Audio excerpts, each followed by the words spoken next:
All right, everyone, we're here back live reacting to UFC 252, DC versus Stipe 3 live, ESPN Plus pay-per-view. Just finished off the preliminary card. Jeff, I think you had a nice Verna by sub, right? Yes, sir. Yeah, we hit that plus 250. Started off the night good. That was our first bet. We're keeping things real limited, but playing smart here. We're not going to go chasing every fight because that's not our style anymore. That's just not my style. So quick shout out to our sponsors because the first few hours I've suffered some stress, anxiety, joint pain, little insomnia last night from not sleeping, looking at lines. Shout out to our sponsors, Natural Heights. They got some great oil that I took and some gummies that put me right to bed about 3:30 in the morning or so. I had to just take them, went right to bed, woke up feeling great. Go see them guys, Nacogdoches Road, 1880 Nacogdoches Road. You can call them at 210-592-1060. Again, their name's Natural Heights. Yeah, and then if you guys bet with us, we use mybookie.ag. Use promo code PubSports. Deposit a minimum of $99. They'll get a 50% deposit bonus. That's where we bet. That's where you should bet. So, yeah, use promo code PubSports on mybookie.ag. We're coming up here on one of the biggest fights of the year, I would say, right now for us. We have a Merab Dvalishvili taking on John Dodson. If you watched our show, I believe 2 weeks ago, it was the Edmund fight. I said, free money. This is my lock of the year on Merab. And with our mybookie.ag account, we are backing that up with bets, with tickets. So we have quite a bit of money riding on Merab just to win. Merab gets it done, and we'll be having a good night. Jose in the comments says Merab. Yeah, Jose, Merab has to win. Merab. I also grabbed a Merab by decision minus 150 to cut in some of that juice. Yeah, I think it's a good look because if you go look at his record, I mean, Merab's just a decision machine. He'll dominate, control, and get what he wants pretty much the whole fight. And decision, his hands always raised at the end there. Yeah, and that was good because so today he got all the way up to 300, went back down to 250. I think he's around the 270 mark right now. But yeah, you get him by decision. You cut $1 off the price, so instead of laying the 250, you're laying 150. With the decision prop, depending on your book, you might be limited. Granted, which sucks, but we have Merab by decision for I believe 250, Merab straight.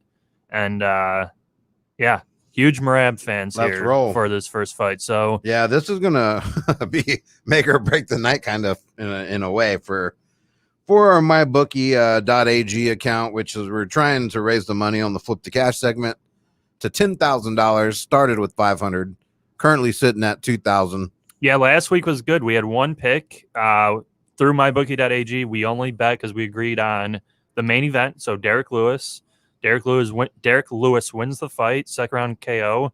And we pretty much win all in, won an easy 250. And we're just gonna keep it rolling tonight. I think we're pretty much in agreement on tonight's card. Merab, Burns. We have a game plan. It all stems on this first fight of the night. Got to get Merab here, the first fight of the main card. If this loses, the plan goes to shit. Yeah, and there's no plan B. Yeah, Merab's not going to lose.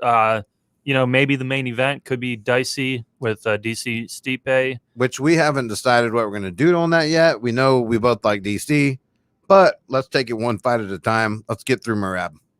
Okay, got Paul Schmidt in the chat. Says, "Evening, gents." Paul, how you doing tonight? Hey, Paul. So, Paul, you got a play here. I know we're on Merab. We know Jose's on Merab, and right now there's talking about Sugar Sean co-main event versus Cheeto Vera. Good fight. Sugar and all that damage he's doing to his hair. Keep dying it, Sugar. You won't have it someday. Yeah, you're right with the damage. I think I dyed my hair once, like 4 or 5 years ago, and it just. Yeah, it feels like you're just burning your scalp. Yeah. Like when that shit happens. Yeah, it's fucking nuts. Yeah. And then you got Cheeto over here. That's the blonde hair supporting the blonde tonight. Yeah, he dyes his hair too, but not as extreme as Sugar Sean. What do you think? I mean, I know DC Stipe is a legendary fight the main event, the baddest person on the planet, Mhm. the heavyweight. What do you think? You think people are more hyped about that or the Sugar Vera fight? I think it's close. Yeah, to be honest, from what I read and talk, I think it is Sugar versus Cheeto. I think Sean just has that dynamic presence to him where people want to see him fight.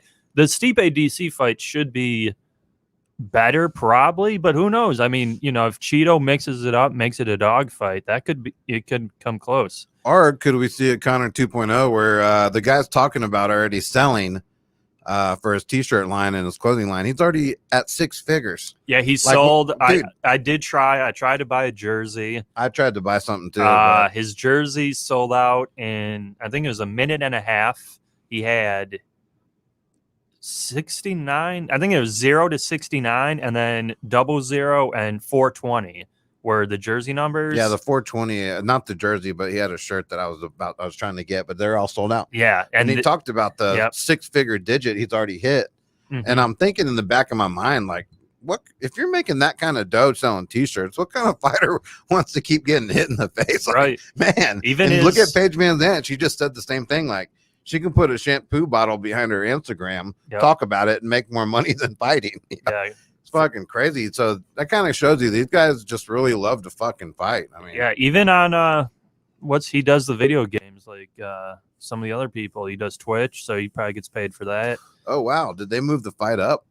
He's the second fight, Herbert Burns. Yeah. Wow. So it's going to be Merab, Burns. Why are they showing this? They didn't show Merab and Dotson first. What's up, boys? Oh, Clint, what's up, Clint, sir? You're here. Okay. What's going on? We can hear ya. Yeah, we are very huge Merab fans tonight. Very huge Merab fans. We are all Merab fans, and I would be a bigger fan if ESPN Plus would freaking work. I can't get the fight up. That's what sucks for me, man, is I'm a Merab fan tonight, but tomorrow I'll go back to being a Dotson fan.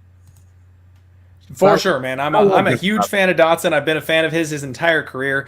I would love to see that guy do well. They can't keep throwing him against these gigantic muscle-bound 135ers. He's at too much of a disadvantage. It just sucks. Yeah, I agree. How's your night going, Clint? You've been winning? Yeah, man. So far, so good. Cannot complain. We're 2-0 on the plays. Couldn't quite get that third-round finish from Vince Pichel, but we did go ahead and cash the straight bet on him. So, looking good. Nice.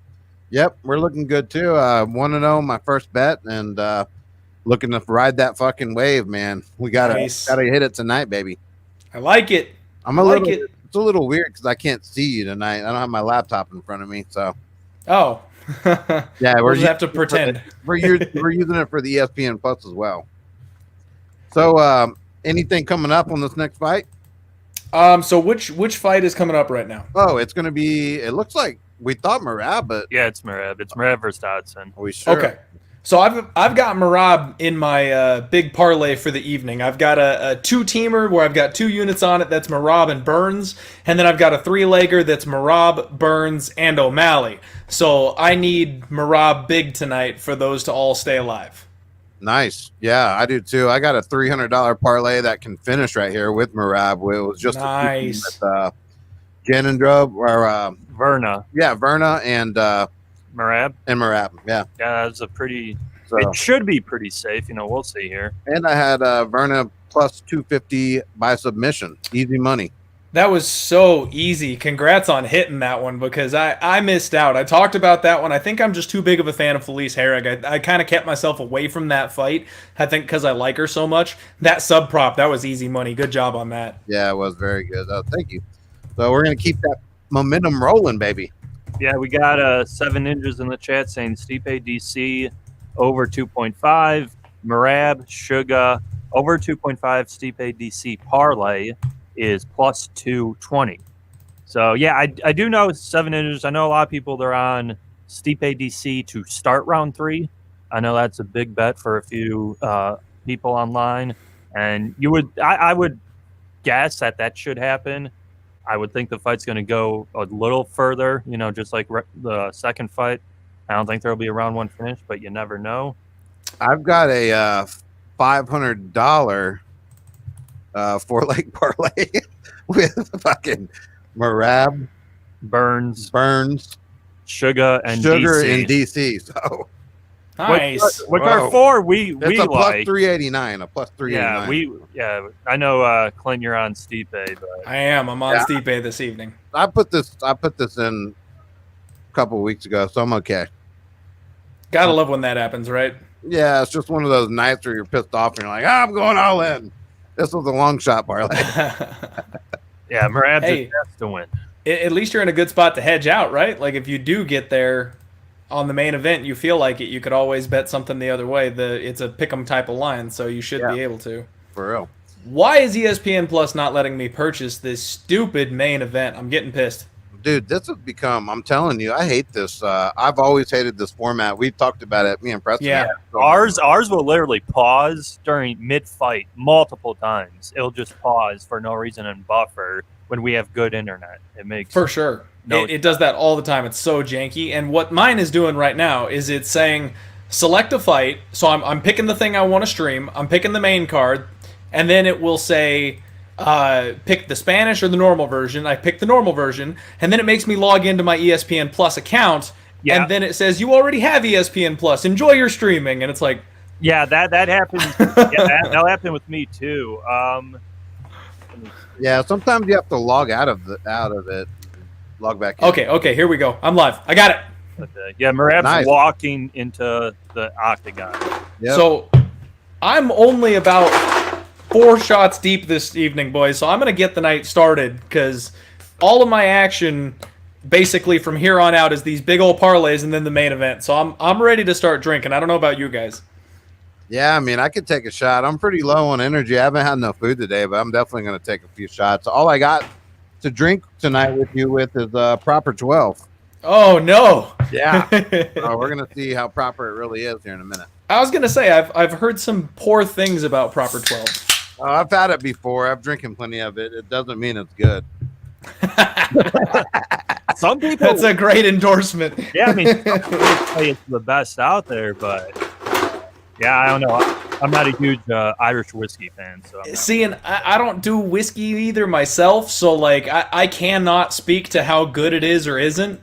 But anybody that's saying it's the best, like, I don't know. I feel like those are McGregor fans. Yeah, Connor. I don't think it could be the best when you whip it up in like, a year's worth of time. It's like, how long did that stuff sit? Well, that's the deal. He made so 3 much years, money apparently. off that deal, like that whiskey, that he really didn't need to fight. So Seven Ninja says, nice parlay, Jeff. Ali says, Du Bois, and Combat Sports 6. Hey, Ali. Giving you a stream that we don't need. We got it. So Stellar, what up, folks? What up, Stellar?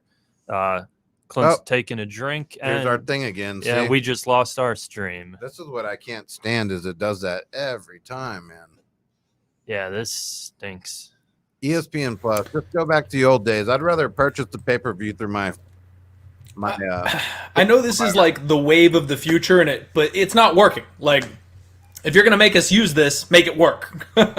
It was really bad. The first event, the Cejudo Dillashaw one, was really janky. Like, ooh, that's proper shit. Yeah. Like, love that.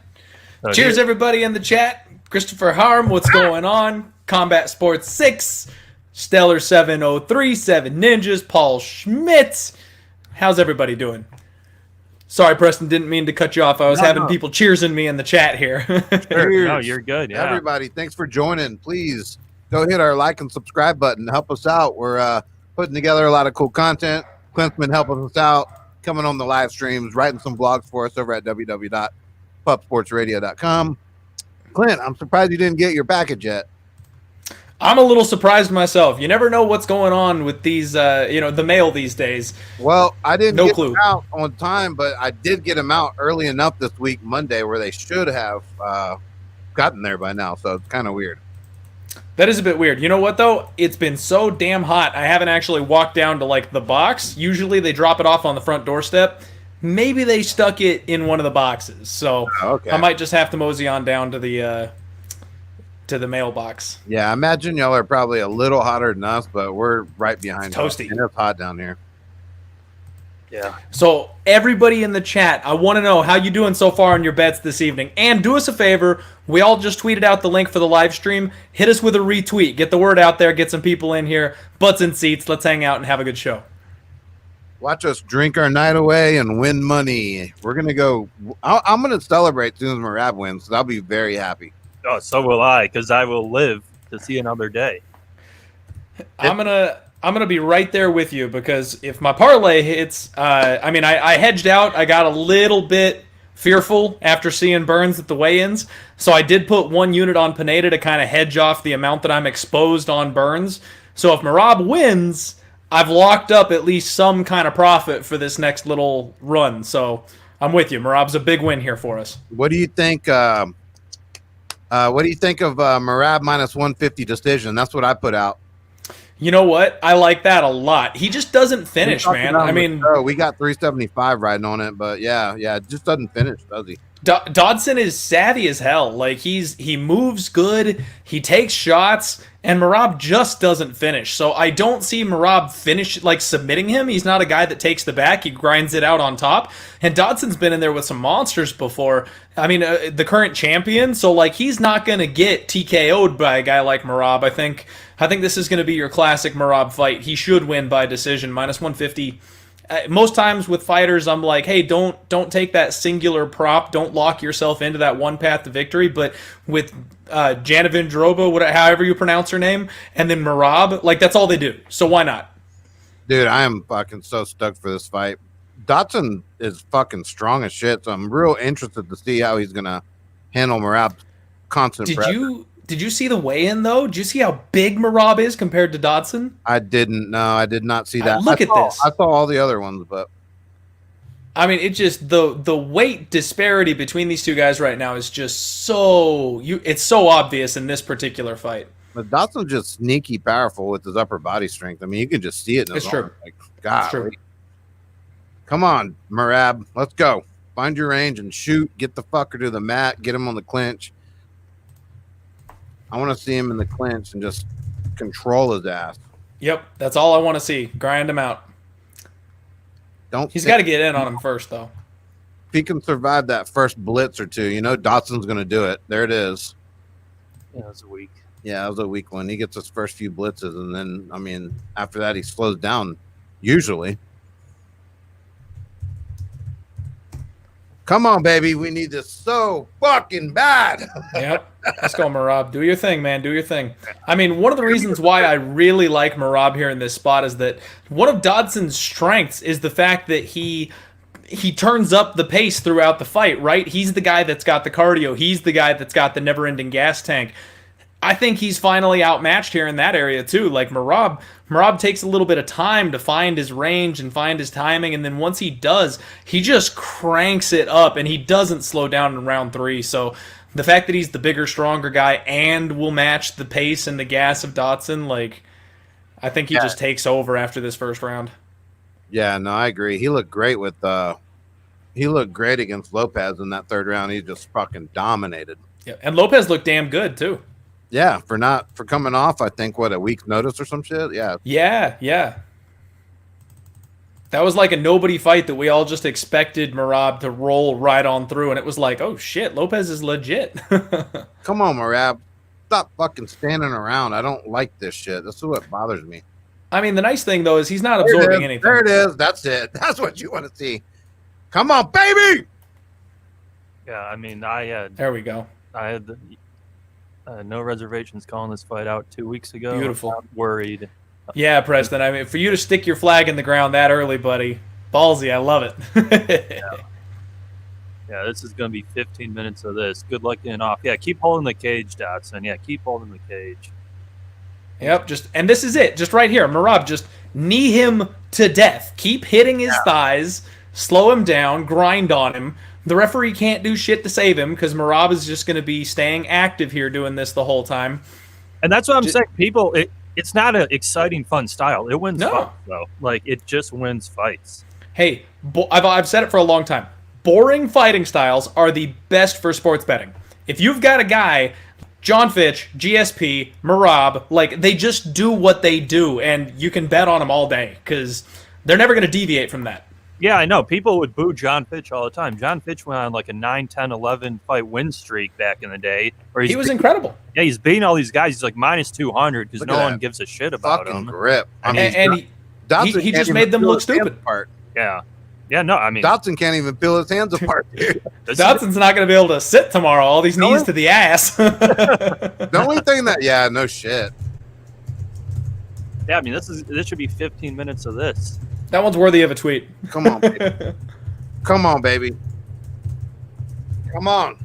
My only worry, and I told Jeff this, that Yoder-Souza fight, I thought was closer than the judges scored it. And I was worried if Dodson actually clipped Merab a few times that they would give Dodson the round. But I figured Merab could control him like this pretty easy. Yeah, it'd just be a matter of time. Oh. So, I love this. Just hang on him. Just hang on him. You guys, I think, are the customary 10 seconds ahead of me. Yeah, we're at 45, 44, 40. Okay, it's only 5 seconds then. I'm not bad. I'm at 45, 44. Not bad. If you hear me scream, you know something good's happened. For sure. Until we get to the main event, and then when you scream, I'm going to be sad. Come on, baby. I mean, this is a 10-9 Merab. Now, you guys are on Rosenstruik as well, aren't you, this evening? Jeff picked him. I like Dos Santos. I don't have a play, though. Okay. Yeah. I'm on JDS myself. I told you the value minus 125. I thought it was pretty good. Oh, so you bought low on him then. You didn't get in early or anything like that. That's not bad. Okay, round ends. That should be a pretty clear 10-9 Merab. Yeah, easy. Easy 10-9 Merab. Got to keep that pace up. Did he even get a takedown? Because that's pretty crazy. This is probably the first round he hasn't ever got a takedown. I just don't think he tried, but I don't think he really tried. Because he doesn't even need to. No, he needs to just why bother? Yeah, just stay in the clinch. Dodson is so damn scrambly. Like, just hang there on his hips and knee the crap out of his legs. Like, it's not pretty. It's not exciting. You're not going to knock him out. Dodson's going to protest as soon as they get to the end of it. But you're going to win the fight. Like, you outscored him. You controlled him. You didn't get hit back. Yeah, I mean, we got Beck in here saying, I hope they cut Merab just like they did with Rochald. But that's not going to happen because Merab's going to keep winning these fights against this tier of opposition. Merab's going to break into the top 5 and be grinding people's asses out. He's got underrated striking, too. That's the thing. People don't realize Merab's striking is coming along. It just, he doesn't need it. Like, he never needs to go to it. And in this spot, he can't match the hand speed of Dodson. So why are you going to strike? Like, just go to the thing that works. Yeah. I mean, and that's the deal. I thought the opener at 170 or whatever was low, but... Oh, for sure. And that's why I locked it into a parlay immediately. My Merab Burns parlay was like angels singing. I was so excited for that parlay, and then freaking Burns had to come on the scales and look like Skeletor up there and be all disappointing. Yeah, it's even. I mean, we spoke about yesterday, I believe, the Anthony Smith fight. How he's plus 270 versus Rakic in 2 weeks. You know, just looking at those early lines, some of them look too goofy to me. But yeah, that one's a little suspect. We, for the people listening in the chat, you're getting the inside track here. Hey, Ali Abdul and Liam Wheelo, welcome to the chat. How's everybody doing? We're doing good, Liam. Thank you, my friend. How are you? Yeah, we were talking about this fight coming up, and I think everybody's so low on Anthony Smith because of his last performance, because we saw him get ground out and TKO'd by a guy like Glover. Like, everyone just automatically goes back to, oh, he sucks. Like, it's the weirdest thing with Anthony Smith, because the truth is he's a mid-tier fighter. He's a sick Brazilian Jiu-Jitsu black belt. He's decent on the feet, but not exceptional. And he's a solid guy.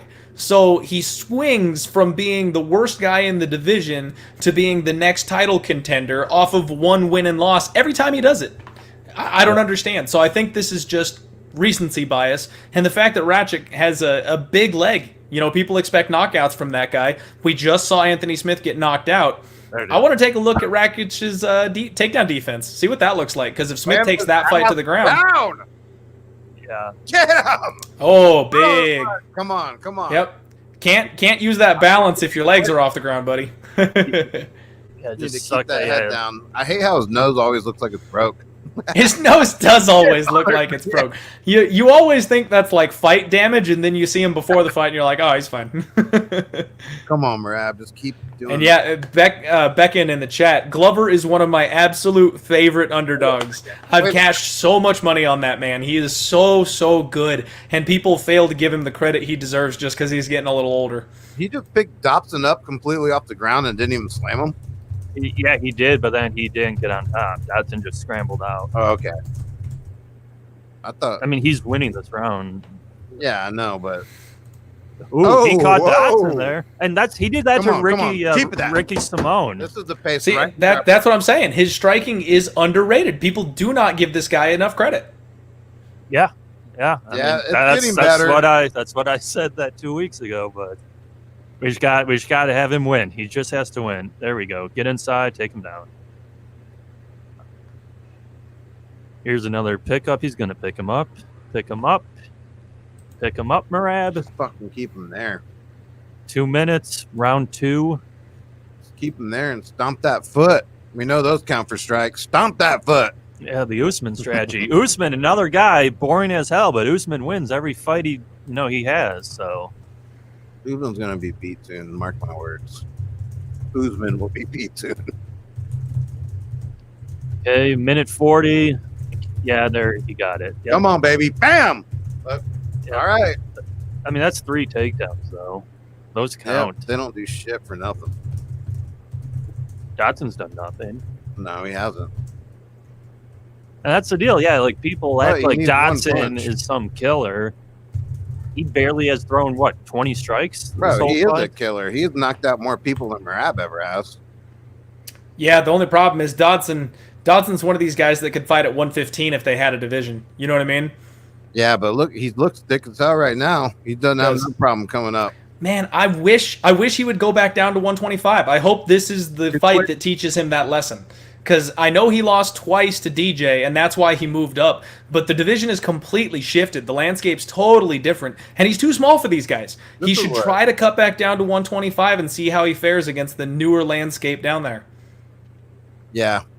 No, I see that. They could use that name pop, too. I mean, 125 is always struggling. People always Cody. think it's lame. Cody just dropped down. He's getting the title shots. And that's what I'm talking about. I would love to see Dodson versus Cody. I feel like that's going to be a hard cut for Cody. Like, I know he's already kind of small, but I feel like it's 10 more pounds off a guy with no chin's a lot of fucking weight. That is a lot of weight. And you know what? I faded TJ Dillashaw when he fought Cejudo. When he dropped down that extra weight, I thought it was too much of a cut. I mean, we're already concerned with the chin of Cody Garbrandt. So if he drops another 10 pounds on there. Easy.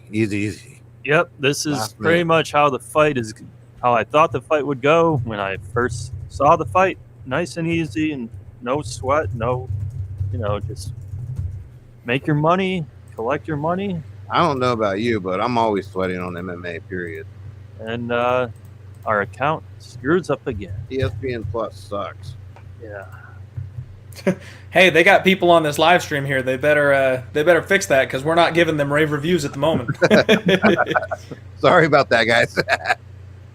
Hey, they're not sponsoring the show, right? ESPN Plus, get your shit together. Sponsor the show and fix your streaming. It happens every fight, though, man. And it's happening to us. It's not only happening to us. It's everybody. This is it's getting worse too. That's what sucks. It used to be once during the fight. We've had it already 3 times during this fight. I think it's overload. I think it's because this is such a high-profile fight card. UFC 252, it's a big one. It's the best heavyweight fight in history. It's got O'Malley on it. Like, these kinds of cards are the ones where I think they really start to have extra issues because so many people are jumping on right now.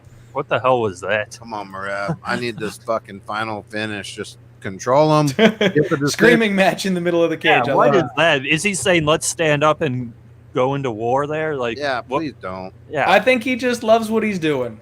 Hey, everybody in the chat, do me a favor, smash the like button from my boys here and subscribe if you haven't to Pub Sports Radio, and make sure you head on over to the shop because if you don't have your Fireball and Popcorn t-shirt, this is where you get it. Yeah, and check out. We got something we're going to unleash for y'all. We'll let Clint unleash it next week, but it's going to be Very cool. Very got some stuff we're working on. Let's hopefully the rest of the evening goes well. Yeah, grab up one of these Talkin Hands presses and wearing the Fight Island shirts that are real cool. The Fight Island shirts are great. Those are so sick. Our boy and hey, Liam, I've got Marab up 2-0 easy. Our boy Lynch sent us we sent him a nice care package. He gave us a big little shout out on Insta with a pretty picture. We appreciate that. Nice. James Lynch is the man. He's such a cool guy. Come on, Marab. Yeah, I mean, Marab's winning the striking here. I just want him to freaking get him against the fence and shoot for those takedowns, man. Yeah, just 4 more minutes, win the decision. Get back in your fucking realm and control it. Big overhand right. Yeah, Dotson, run away like you always do. Dotson loves doing that. Yep, that's his thing. And then he gets pissed off when he loses. Yeah, it's the same thing, exactly. Well, that's why he's got 80% takedown defense. Yeah. He's gonna he's super squirmy. He's got good hips. He's powerful and athletic. It's good. And then he resets the range. I mean, honestly, that's another one of these GSP style John Fitch things. People hate to see it, but it works. Oh, these are weak ass slams, Marab. He's got to work on that. The takedown, it counts. Yeah, it's boring, but it counts. It's not boring. There we go. Just like he could do more with it. He could do more with it. He's dominating this fight. I mean, anyone that's as powerful as him should already have this fucking thing finished. Let's be honest here. Well, see, and against anybody else maybe, but not Dodson. Dodson's so hard to keep down. I don't know. He had 3 chances when you don't get to pick up your opponent over your head 3 times in a fight. Well, that's what's going to happen, crazy. Though. A lot of people are going to continue to bet against him, and he's going to do this to everyone. He's a lot of people. He was a minus 900 favorite. I don't think anyone's betting against him anymore. Minus 900 favorite last fight. I mean, well, because that was a debutant from Combate. Oh, that's true. Whoa. He's looking good, though. Come on. Yeah, I just want him to finish so I can feel good about this night. He's not gonna. Don't hold your breath for that. We have decisions. Yeah. No. I don't want to finish. I want him. Oh, okay. To finish. And then I'll be. Yeah, it's 2 ready minutes. to move on. Yeah, 2 minutes. You know, we talked out a scenario in our head, and if it could happen tonight, it'd be the best thing in the universe. Yeah, it would be nice little combo there by Marab. Good leg kick. Yeah, I think he's winning the striking too. Come on. Dotson to me is throwing what 10 strikes around. No, he's not doing nothing. This is my second life or death bet we've had. My first one was Rose, which was more dicey than this one. The Rose one got real dicey. So much for that camp and changing camps because he looks like the same Dotson. I thought that was gonna really, change his mentality, but he looks like the same fighter. I mean, the thing is, he's an older fighter. He's kind of rooted in his ways. Like he can't stay at a Jackson affiliate if he wants to change it up. You know what I mean? Like he needs a whole new system. Go to Elevation, like go completely out of there, a totally different direction. Come on, baby, just dance for a minute. Just dance. That's all we need. He's going to get him against the clinch here, against the cage. He's going to get him against the cage right here. Yeah, it is. Yep, easy. That's what I said. This is easy. Easy. Who's giving? What tout's giving you John Dodson? Don't pay for his picks anymore. So many people tonight were on Dodson the same way so many people are on Vera, man. It's that big, juicy dog, the name that they know, the guy they've seen. I think Suga's going to knock him out round 1, to be honest. That's what I'm saying. I think Suga's going to do it round 2. I haven't seen anybody fucking on Dodson. A few people are saying all the values with John Dodson, saying you can't lay 250 with Marab. Well, that's where Preston and I sometimes disagree with people, is because when it all said and done, value's in the winner, right? So, I mean, you're not going to get value on something that has value if it loses. Well, it's like the problem is it's the mentality. Thinking short term, you're right, but when you think long term, that's how I win. I take those stabs on Werdum. I take those shots on what's his name, Joel Alvarez. Like those big giant dogs that you say there's value on that line. When they come through over a length of time, that's when it pays off. People don't like it though on a single fight night when 3 of your underdog picks all crash and burn because that was the variance night. Those are the nights they weren't happening. Yeah, true. Pretty easy 3-0. There it is. Look at that decision. 2-0 tonight, baby. Yep. I'm gonna pour myself a drink after that. That's a good one. Yeah, we gotta fucking do that. Oh my god, this is awesome. Yep. Got the first parlay down. I got two more riding. And that's why that was the one. I think we even said it live. I said I would lay 18 grand to win 10 grand on. We Marab actually there. made more money. Oh yeah, the way we did it. Yeah, with the 150. Marab is the mortgage the house guy in this spot right now. Preston, this is to you, my friend, for calling the fight weeks in advance, the smash spot of the night, and you were 1,000% correct. Congratulations, my friend. Thank you, Clint. Check this out. We oh man, I forgot what I was gonna say. Yeah, that was great. Oh, I was gonna say we actually made more money betting the decision. We made like at least $100 more. Yeah. Decision. At minus 150, that was a great bet. Yeah.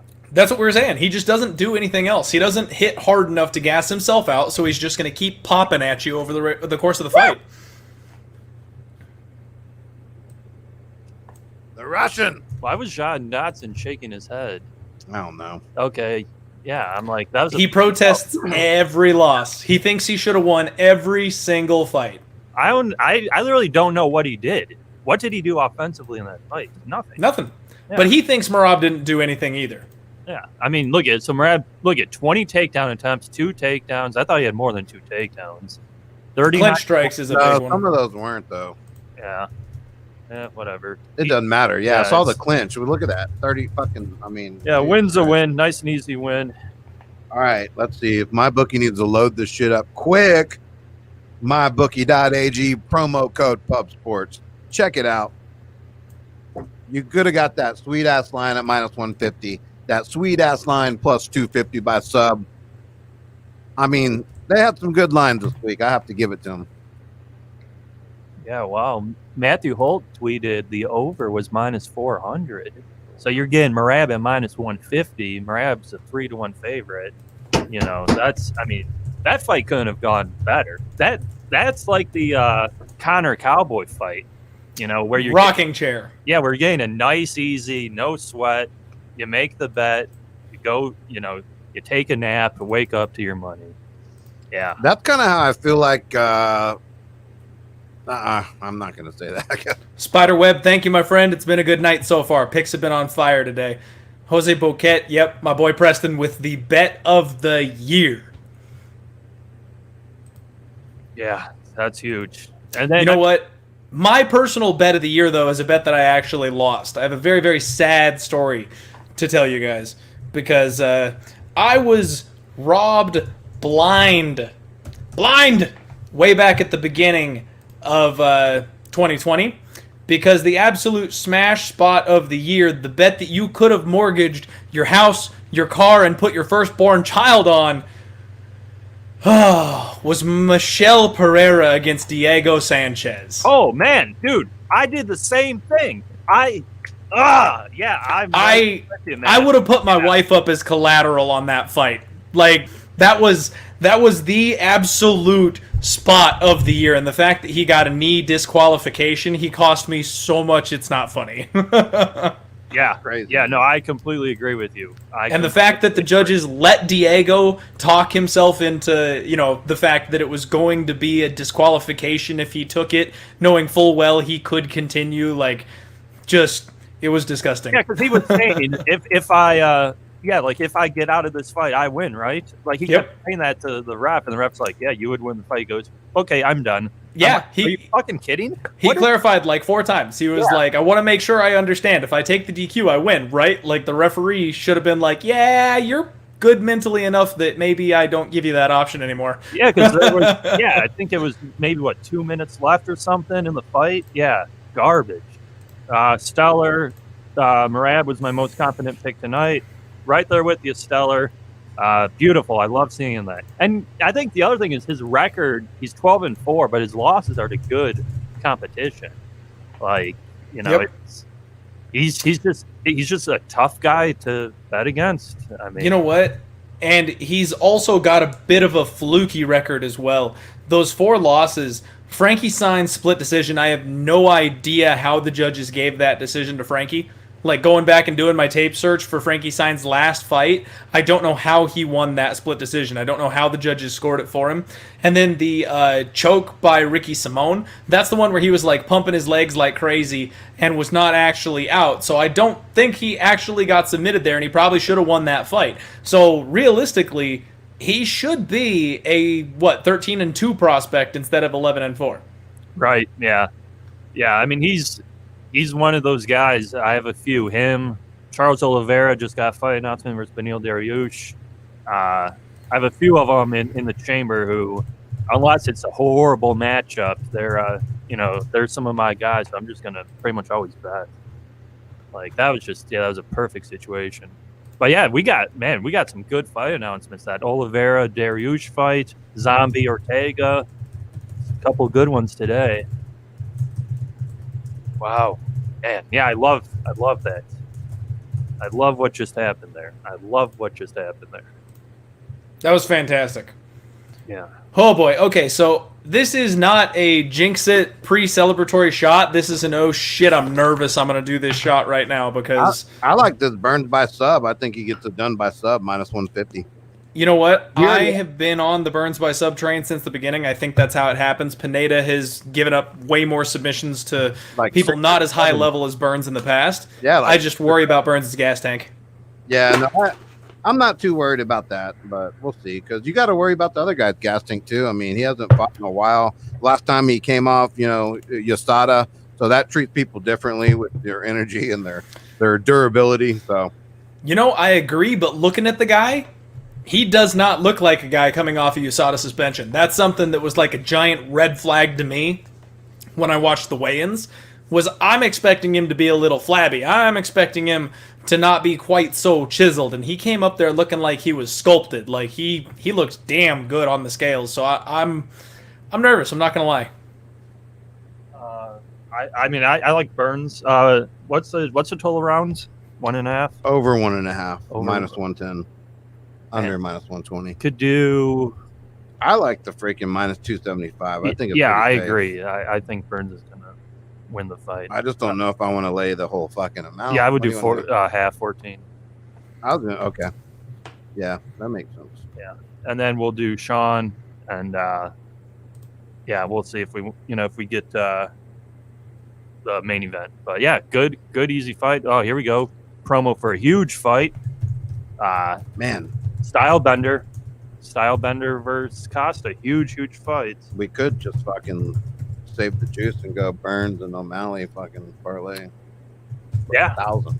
Yeah, I mean we could have added Merab there too. It's the same difference. Sucks, We're spending 1,400. We'd actually be saving money. Yeah. If you want to do that, because I think both will win for sure. Because if anything, we're gonna double up on O'Malley anyway. So if he loses, we're fucked anyway. Yeah, he's not gonna lose. Okay. Well then let's do that. What do you think? Yeah. We're working some shit out here. We got Burns O'Malley parlay. Okay, I like it. I really do. You like it? I like it too. Yeah, I think Burns is going to tap this guy out. We're gonna do that for $1,000. Give me 1,000 on it. Yeah, man. We're trying to get up. We had this thing in our head. I think we're just scared to do it. We're trying to learn our money management because we go a little overboard sometimes. Oh, deep breath, everybody. Deep breath. So here we go. Right now, bro. Hey, Diego, what's up? Welcome back, buddy. King Tarek in the chat. Thanks for jumping in. So yeah, I've got a 2-leg parlay, Merab and Burns that comes out to plus 110. I put 2 units on that, so that one is live coming in here on this fight. And I did hedge out with 1 unit on Pineda at plus 220. So on that parlay, I'm basically guaranteed a unit here, right? So Dvalishvili already cashed. If Pineda wins, I got plus 220, and I risked 2 units, so I get 0.2 units of profit. And then if Burns cashes, I get 2.2 units, and I lose 1 for my hedge on Pineda. Obviously, I'm still rooting for Burns because then my 3-legger is still live to O'Malley. So we still want Burns here. But the nice thing is, if Burns slips on a banana peel because of that bad weight cut, I'm okay. Yeah, I just think Burns is levels above Pineda. I agree. So yeah, he should get it done. Jeff Hewitt, is anyone else tired of the Donald Cerrone P3 commercials? Yeah, I agree. I agree with you. They run it on repeat. Yeah, it's goofy. Man, that's a huge fight out of Adesanya versus Costa. Huge fight. I like Costa, man. I don't know why. Something about Adesanya rubs me the wrong way. I don't like him as a person, but I think he's a great fighter. I think Costa puts his hands on him. Although Costa doesn't really knock that many people out. I mean, it seems like he would have. He stopped. Hakeem Duado and Zabir Tuhugov is on that card. That is a good fight. Yeah, those are really right fringe top 15 guys. Yep. Yeah. So I'm an Izzy fan. I've been an Izzy fan since day one. I am on the train. I'm all ready to go. But I'm a little nervous about Costa. Because, I mean, that guy is a 205er. You know what I mean? Yeah, he is huge. Absolutely a 205er. Exactly. And he hits freaking hard. We saw that the war between Izzy and Gastelum took something out of Gastelum. Based on Izzy's last performance with Yoel Romero, he didn't look fantastic. Now, I know that's the way that you have to fight Yoel Romero. He did what he had to do, and that's fine. But I'm a little nervous about laying big wood on him coming into the Costa fight. That might be a dog or pass spot for me. And I've never bet against Izzy. Never once, and I honestly never expected to bet against Izzy. But I might have to take the shot on Costa here just because that guy doesn't go down. He's got such a good chin. What is that? And especially if they're fighting in this small cage, he's not going anywhere. Does anyone know that line yet? One's 160. Adesanya's 160. Mm-hmm. That's it? Yeah, he opened 130. Jeez. Yeah, Diego He could pick him joins apart, us. Jose on the parlay. Let's go. Let's get Jose. Yeah, I mean, it's an interesting fight. I do think Adesanya will probably take more money. He'll probably close 220. So See, and that's where if Adesanya gets bet all the way up to like 220, 250, like where you would kind of expect him to be, the bookmakers opened this thing damn near pick 'em. You know, that's nothing but value on Costa if you wait for that line to mature and then hit the other side. Even if Costa ends up losing, you're kind of on the side of the bookie at that point. So I don't know. We'll just have to kind of sit and wait. Yeah, because I would have bet Izzy at minus 135. Yeah. If I had got the opening line, I'd have hit it. Yeah, because I'll be honest, I felt like a dumbass because I had a lot of money riding on Adesanya versus Romero at 250. I'm watching that fight scared to death because no one's doing anything. And I mean, he deserved the decision, but I was like, this is not the fight I wanted to lay this kind of money on. So I think I had him in a parlay that night, so I had a very similar feeling because I mean, Yoel's just the scariest man on the planet, right? Like he's the boogeyman. That guy doesn't get old. He hits hard as hell. I'm really pissed off his fight got canceled because I was looking forward to seeing him and Uriah Hall go at it. Yeah, that would have been a good one. King Turk, I'm a newer fan of the UFC. I'm not sure really how good Costa is. Has he fought high level of competition? Not particularly. Yeah, No. So he beat Yoel Romero. He beat Uriah Hall. Who else did he fight? Some people say that Yoel was questionable, but I don't. What's the other? See, and I actually took the shot on Yoel that night because I felt the line was too wide, and that was a hell of a fight. It was. They both dropped each other, I think, twice or three times each or something. Yeah, it was great. That was an absolute slobber knocker. For those guys to just eat those shots and not fucking go down is testament to their balls, I guess, because I mean, that's insane. And that's exactly what worries me here in this fight is that I think Costa is going to be able to take what Izzy dishes out. And if Izzy, I mean, Izzy's by far the better striker. He's far more technical. He's far more savvy. But he's fighting a guy that belongs a weight class up. I don't know how Costa makes 185. I have no clue how he gets down that far. So if he can just walk through the punches of Izzy, he's not going to be like Whitaker where Izzy's got the massive sheer size advantage. Costa's going to be the bigger guy. And we saw him walk through Yoel Romero's punches. If he can bring that kind of heat towards Izzy, I don't know. Costa could clip him. Yeah, I agree. Yeah. I was with you at the beginning with Adesanya. I was very high on him. And then, I don't know, just he wasn't doing enough. I think it was the Silva fight where I thought he was just going to smoke Anderson. And then he kind of played around a little much. Gastelum, I thought that fight was much closer than it should have been. I thought Adesanya was easy. And then he looked great against Whitaker. And then Romero, he kind of looked out of it. So But, Well, and I think part of that was him fighting a legend, fighting his idol. Like, you know what I mean? There's a lot of that going into the Anderson Silva fight. So I didn't read too far into that, but I can totally see what you're saying. The Silva fight was like a put on show for me. yeah, they both danced quite a bit. Yeah. Shout out John. Good evening, John. How you doing? What's up, John? Hungry Boy MMA says he will absolutely take Costa if he gets good enough dog odds. The Izzy Romero fight pissed him off. I agree. Spiderweb, Burns looked good with the walkout. Yeah, Burns seemed to be in a zone there, singing along, dancing a bit. Burns by sub, baby. I don't care how, but I need him. Yeah, to I win. just don't want to see Burns in a firefight standing. Just get this guy to the ground, tap him out, nice and easy. Yep. Be perfect. Yep, and he's getting better standing, but we definitely don't want to see him there all fight. Yeah. The thing about Pineda is his freaking scrambling is awesome. And that's where the gas tank worries me about the bad weight cut. Because if his gas tank is the problem, well, those scrambles are eventually going to be an issue. My thing is, I just think this guy's a different level black belt, don't you? Like he is. Like he probably has a tighter squeeze or a little bit stronger hands, or there's something that. I mean, I don't know. Just like Merab, I mean, you saw Dobson couldn't even break his grip once. Like those guys have super strength in their hands. Yeah, let's get this. We're rolling heavy on Herbert Burns. He's going to win. We got $1,000. Yes, we are. Let's go. Herbert's going to win, and Sugar. I want Sean to just walk off KO. Clint, I tried to give one of his jerseys. Those things sold out in a minute and a half. Sean A minute and a half? Yeah, joke. Yeah. Damn. Jeff said he's made 6 figures selling his own merch already. Yep. That's wild. He doesn't even get paid 6 figures a fight. No shit. Well, I mean, that's why he started up his own merch company, right? Like, kid's doing it right, man. He's got the throne that he does his little stream on and stuff, and he does his hair up different for every single fight, and I love it. I love what he's doing. He's definitely cashing in early. A lot of these fighters don't see that kind of income, that kind of cash flow until they've captured a title or 1 or 2 fights away from it, like Conor did. He's doing it right. He's making money before he has to fight for it. Yeah, some could argue though that you could lose your will that way, because why fight?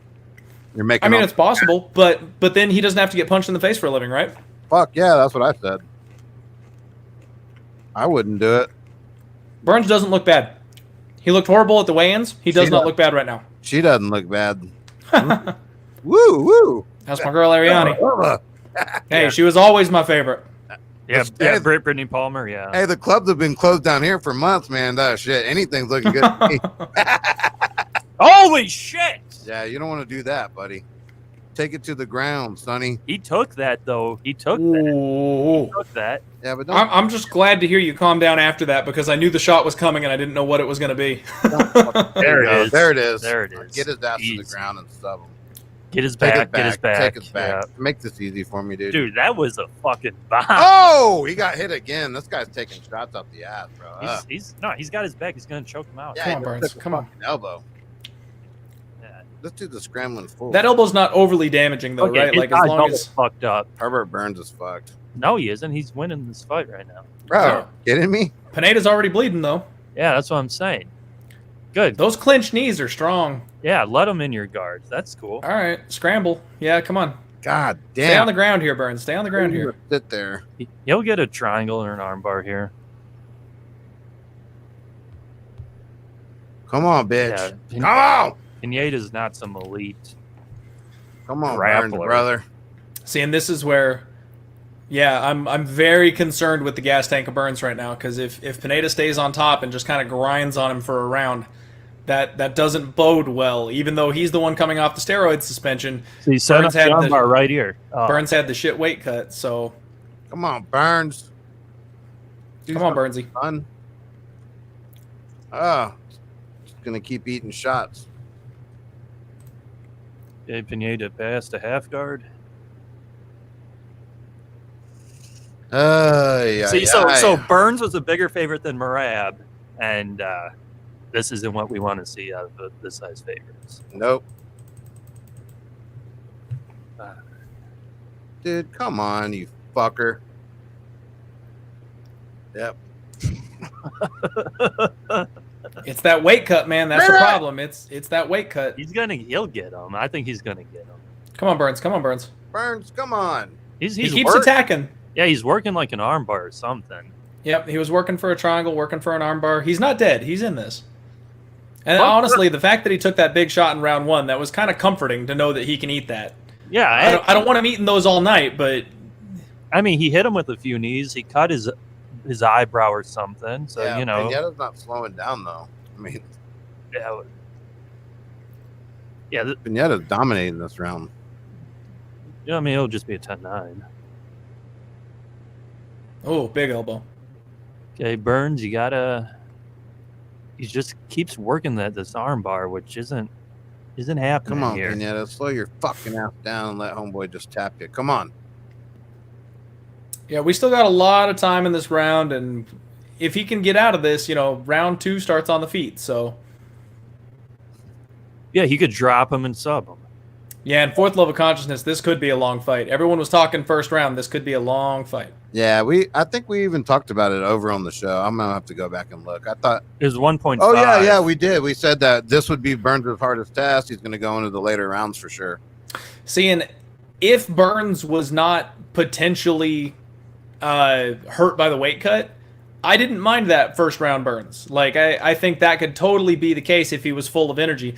But the fact that he might be a little bit tired, he might be a little bit vulnerable, yeah, he's probably not going to get it in round 1 because he's going to need some more time to set it up and fight through some adversity here.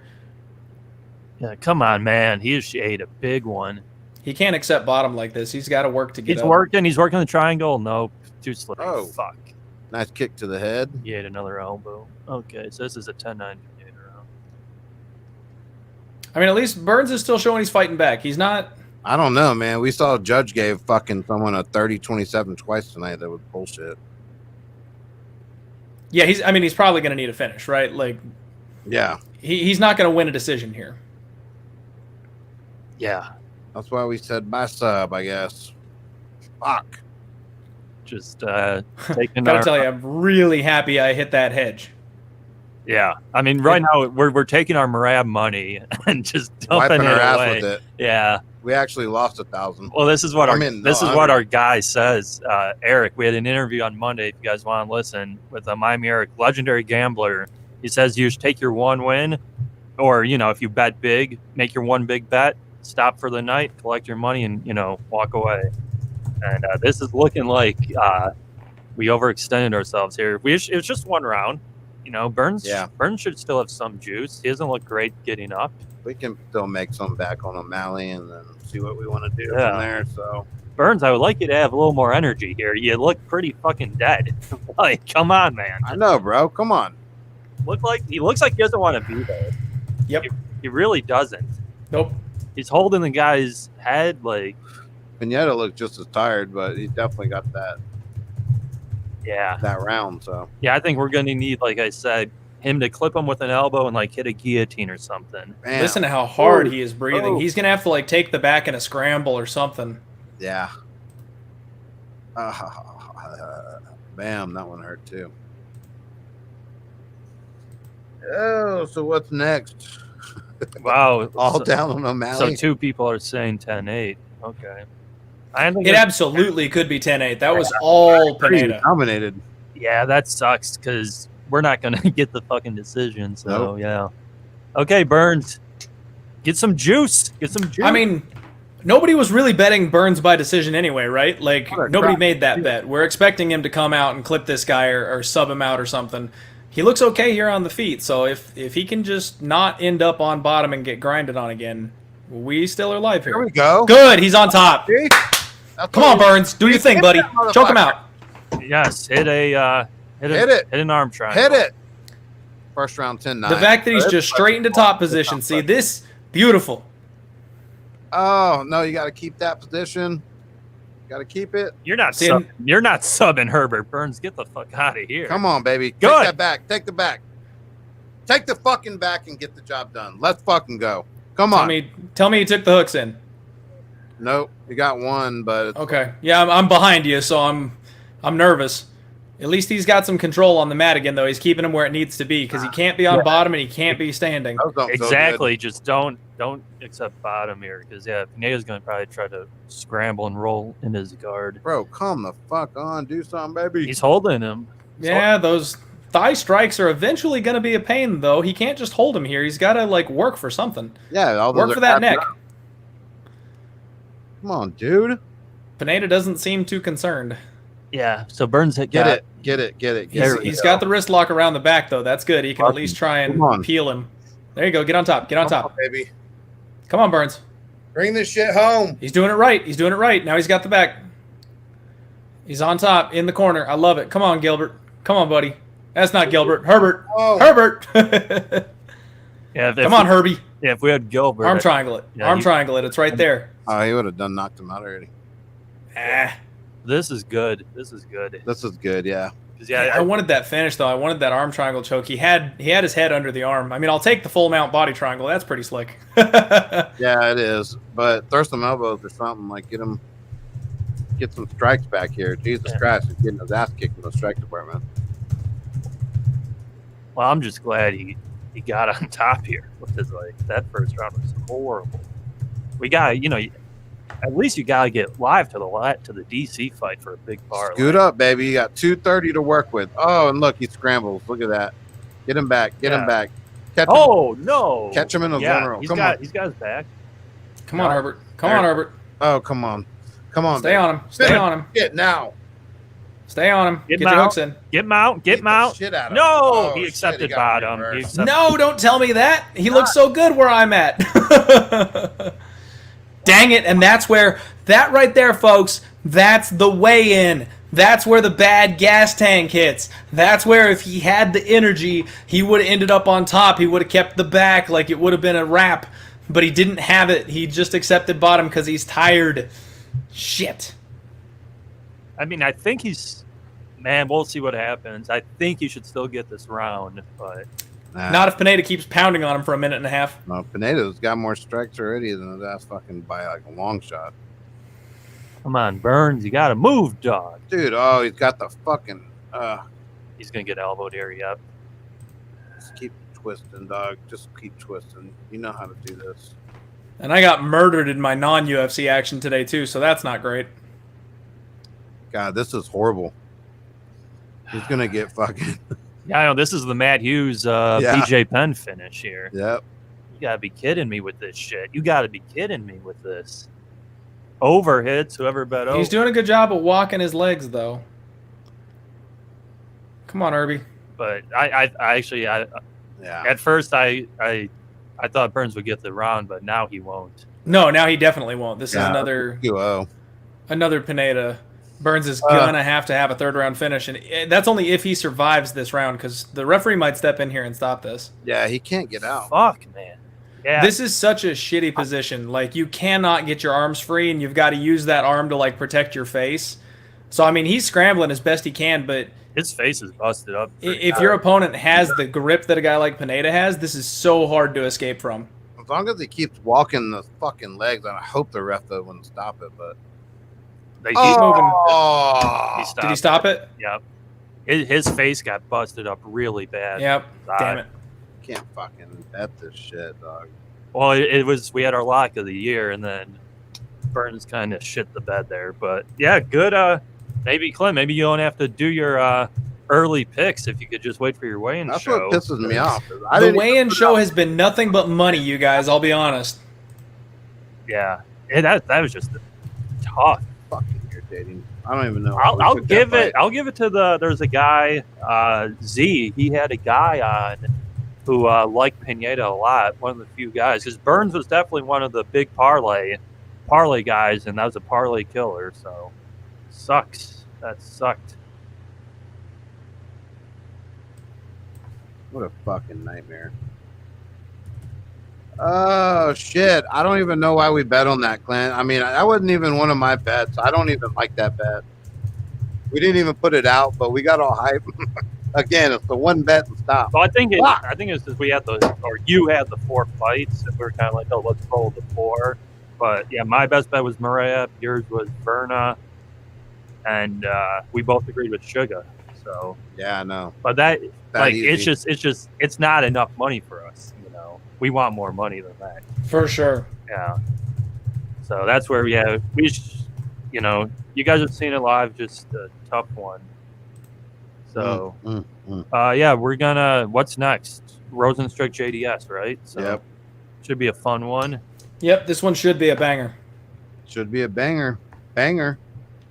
Man, there goes my parlay. Yeah, there's the parlay killers, of course. It's always one. And that's what's funny is even before the show, I'm like, one of the 4 guys is going to lose. Yeah, we knew that. I mean, we like talked about it. Yeah, we knew that. Sure enough, it's going to be the one that's the most inexperienced one, right? Yeah. Like, duh. Yeah. It's just getting that's cool. We're gonna if we could have got what we wanted down on Murad, I was joking about 18,000 to win 10,000, but if we could got like a huge bet like on Murad, I don't think you would want to continue betting the card, right? Like if you won $5,000 on one fight, I fucking probably wouldn't. Yeah, no, I'd just enjoy the O'Malley fight. Yeah, drink some beer. Yeah, but yeah, good one for Pineda. He actually did look good. Like. He did. He had good striking, good ground control. Burns had his back a bit. Burns was, threatening with submissions. Pineda got off those, so maybe a guy to watch. His record, doesn't really speak for his skills here. Because, for sure. Look at his eye all swollen shut there. Yeah. Yep. No, he was taking some abuse. Yeah, great, man. And that's what stings, because I almost feel like we got worried about the stigma. It's all over, right? Yeah. Like the stigma with Burns being the brother of Gilbert, so he's a little more known by the public and stuff. So yeah, that stunk. That was bad. I can't even argue the stoppage because he couldn't do nothing. His eye was messed up bad. Yeah, fucking. Damn it. What was that? That was almost damn near a crucifix. I mean, he couldn't do nothing with both arms. I do, but I want to see the people, because they did what we did with these parlays. I want to see them not say they bet Pineda, because they just had Burns. Like Clint, you put it out. You said you hedged it last night or whatever, but like these, a lot of people probably didn't hedge it. But I am just so happy. So happy I decided to go ahead and hedge there, because I was talking about it. I felt like I was just overexposed on Burns, and if Burns won, I had the path to a great night still. But that one unit on Pineda at plus 220, I mean, I lost less than a unit on that whole thing now, and I had 2 giant parlays tagged up to Burns, so that hedge saved my night. Yeah, that is huge. It just sucks when you have so much riding on it early in the week, and then the guy kind of shits the bed. For sure. Like, I'll be honest, I'm sure you've looked at next week's card. I'm not seeing much good action here for next week. Yeah, I don't know, man. I haven't done a whole lot of looking into next week's card. Honestly, I try to shut my brain off Thursday and Friday night, and then I do all my tape studying on Sunday after the fights are over. So, I mean, early looks, I kind of like OSP. I kind of like Angela Hill. She's not on the card anymore, right? Shoot, you're right. Angela Hill got bumped off. You're right. Yeah, because that would have been my one bet too. Hill over Watterson. Yeah. I'm a fan of Takashi Sato. I got to double back on Daniel Rodriguez, but I kind of like him as a dog. Let's see here. I'm a huge fan of Dwight Grant, but Jared Gooden is like a really hot prospect off the regional scene making his debut, so that's an interesting fight. Dwight Grant's coming up off of a ripped bicep, so I'll be curious to see how he looks at his return. And then they rebooked Austin Hubbard and Joe Selecki. That's Austin Hubbard's my boy that we cashed against Max Rochalt big, and Joe Selecki is a different beast. So that one is one that I'm not sure I'll go back to. Austin Hubbard is getting more respect now that he beat Max Rochalt, so that line isn't quite as juicy as it was. I'll sit back and wait and see what happens. Maybe that line gets wide again because everyone's so high on Joe Selecki, and they should be. He's a legit talent. So I'm not sure what I'm going to do with that one. I might end up passing, but yeah, honestly, man, next week's card is a little sketch. It's not fantastic. Yeah, I think it's pretty awful, personally. I mean, Munoz Edgar's a fun fight. Menefield OSP is an interesting fight. I don't know how good of a fight that is. And yeah, I mean, Agapova is minus 1,000. You can't bet. Yeah, you can't bet a lot of these fights. Just not. The following week's card's good though. The 29th. Shannon Dobson's such garbage anyway. Yeah. So and everybody in the chat here, those of you that hedged off, you're welcome. that post weigh-in show I do has been straight fire. If you guys saved your night hedging off on Pineda the way I did, congratulations. Because yeah, man, we dodged a bullet there for sure. That last little moment, man, that weigh-in read, it's been nothing but fire so far. I should have bet on Chavez tonight because I saw the opportunity to play him as well. I didn't end up pulling the trigger, but those were the two big spots that I saw at the weigh-ins were Chavez and Pineda. Yeah, TJ Brown didn't look good at all. God, that was insane. Yep, he did not look good at all. I was so close to putting some money on him, and I'm like, dude, fuck. Why am I betting on this fight? I don't even start giving out TJ Brown as their best bet of the year. And I'm like, dude, I don't even know anything about Chavez other than he's got a true black belt and he's got some crazy kicks. So who knows what can happen, right? Yeah, it's decided to stay off that thing. I will have to root against you here, though, Clint. I do have Rosenstruck. I'm sorry, but we can have fun still, can't we? Absolutely. We're still friends at the end of the night. I need this to be a perfect 3-0 so far besides my parlay, so we'll call it 3-1. But we talk about parlays are killers. Yeah, and that parlays are literally killers. But that parlay I put in long ago enough, I feel like I've grown even since 2 weeks ago. So I'm like, even since last week or last Sunday or whenever. I don't think what Clint likes to do, the 2-fight or even the 3-fight you had with Sean, I don't think that's bad because, yeah, you're getting a little bit of plus money. I think it's when you get to what I'm more inclined to do. You get these huge 4, 5, 6-fight ones. You're trying to get a lottery ticket.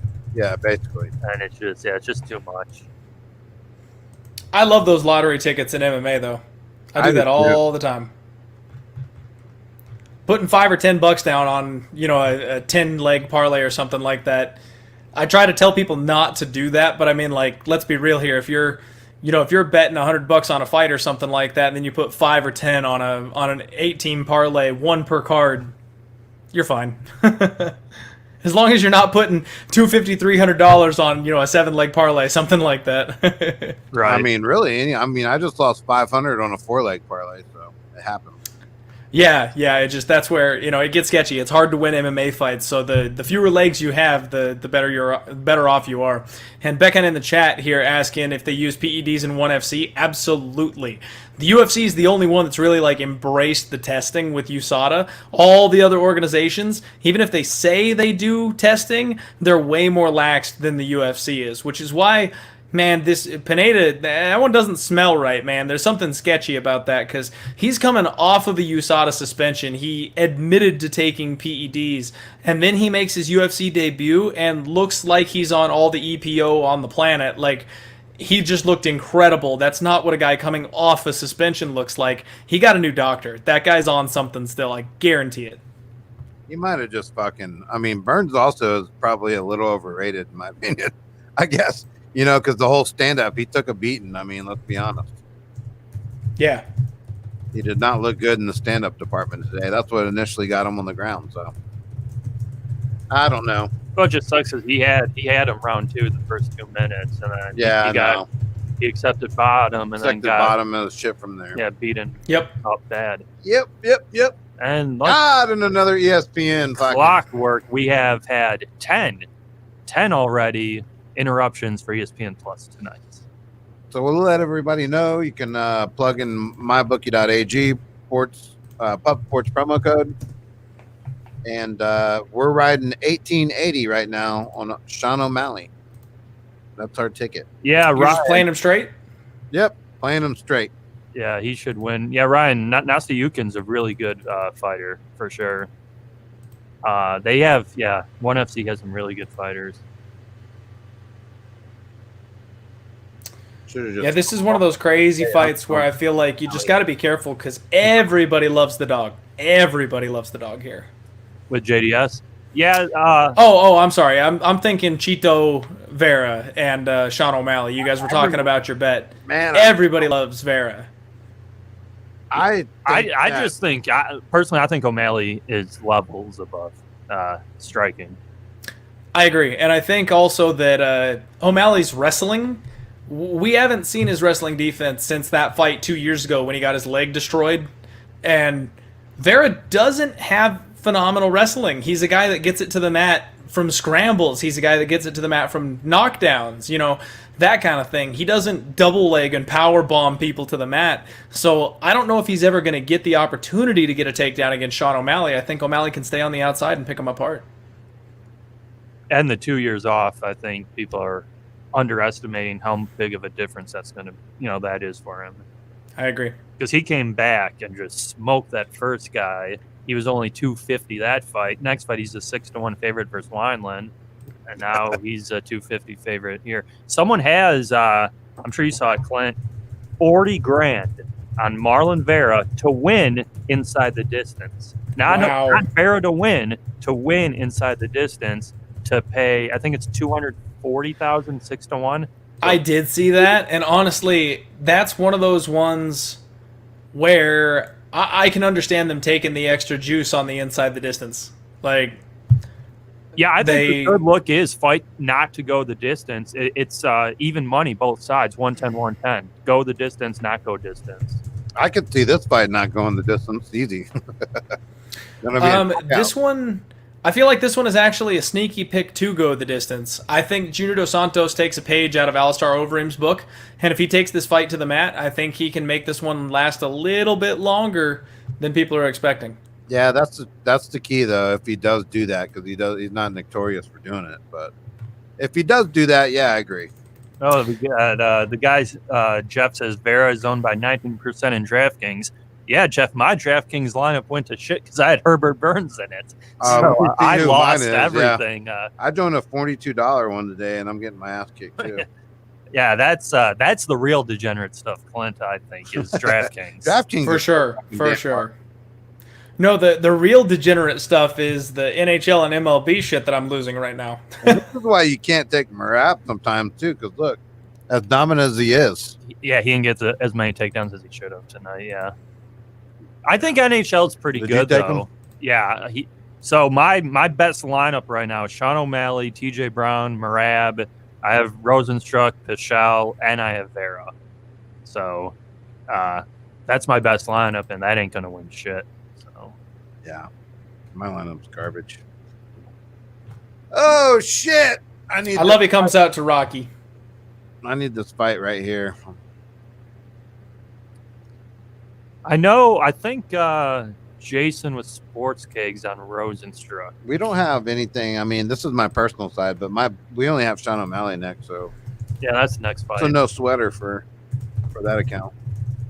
Yeah, but hopefully, you'll win some cash on the side, hopefully, too.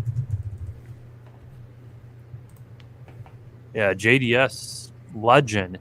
And what's everyone out there doing? Is anyone partying? Yeah, Bro Some Dad says walking out to Rocky is a statement. You know what the big statement for me was with Till? Till walked out, no music. That was interesting. And unfortunately, Bro Some Dad, he always rocks out to Rocky. So what do you think? We can't read too much into that. And Hungry Boy MMA talking about the chin being shot. Let's look back at those knockouts, though. Who knocked him out? Curtis Blades and Francis Ngannou, two of the biggest punchers in the division. And Curtis Blades only got it done after establishing that he could take this guy down. Junior was looking to defend the takedown, dropped his hands, and then ate a big overhand bomb. We know Biggie Boy's not shooting no takedowns, so he's not going to have to worry about that. And even though Biggie Boy has got power, we've seen that he does not have a well-rounded mixed martial arts game. So I think Junior's way live here. Knockout, submission, decision, they are all available to Junior. And I don't know if his chin is as bad as we think it is. Plus, Even if his chin is semi-bad, it's Jairzinho Rozenstruik. This guy hits like a truck. It doesn't matter if you have a good chin. This guy can still knock you out. I'll tell you what he doesn't have good is a mustache. He's got that beard, though. He's going to get that thing wiped clean, man. I'm sorry. I agree. I agree that his chin is a little shot here, but we'll see. See, and I just don't think that matters in this fight. It's not a lot that I'm like, chin, wad it up and throw it out the window. This is one of them, man. Jairzinho could knock out an elephant. So it doesn't matter if you've got the most granite chin on the planet. He will still knock your head off. See what happens. This is a fun one. This one's exciting. Big boy needs to get back in the freaking win column because he was right there if he would have put any kind of show on. That was a pathetic performance. And Junior's looking in the best shape we've seen him in years. Looking at his Instagram and stuff like that before this fight started, I feel like he got a new doctor. He definitely looks way more well muscled. You can see his abs again. He's ready to go for this fight.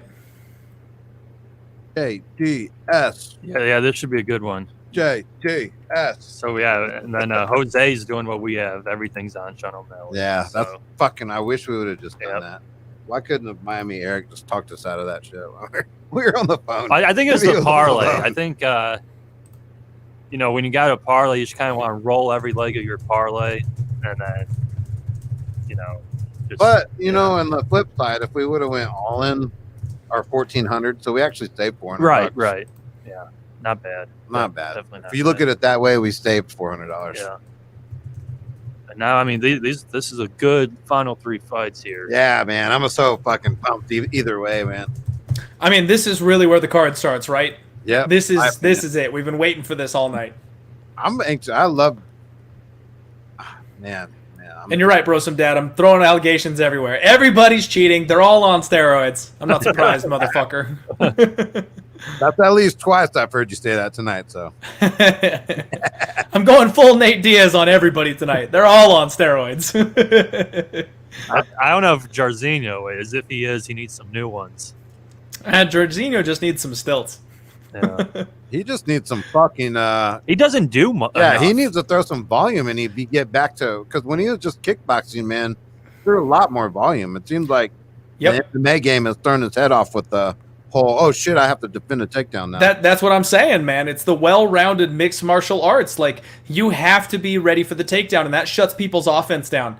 You see people shell up all the time just because they're scared of that takedown, and I'm sure he's been working on it, but he's making such a fast turnaround. He can't be that much better with his takedown defense than he was the last time we saw him. No, not at all. But, on the flip side of that is you don't see JDS do the takedown. So it's true.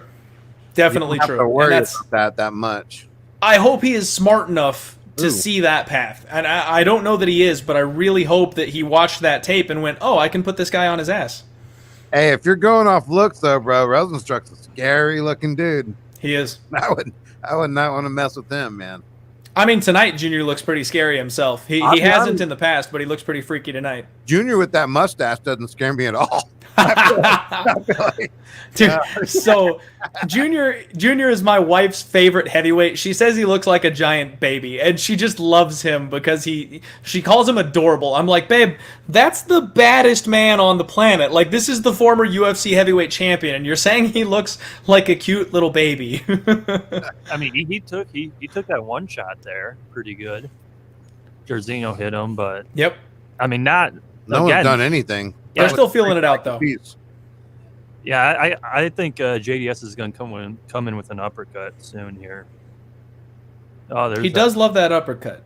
Yeah, there's that winging overhand right. Yeah, Rozenstruik's always going to be good on the follow-up left hand, too. He whiffed with the overhand, but that follow-up left hook, that landed. His jab is looking pretty good, too. And honestly, we're talking about durability. I kind of forgot to mention, Jairzinho is coming off a life-changing knockout. We got to wonder how much he can take right now. It just does show you how thin this division is because Rozenstruik comes out of nowhere and the dude's ranked 6 in the whole division. That's insane to me.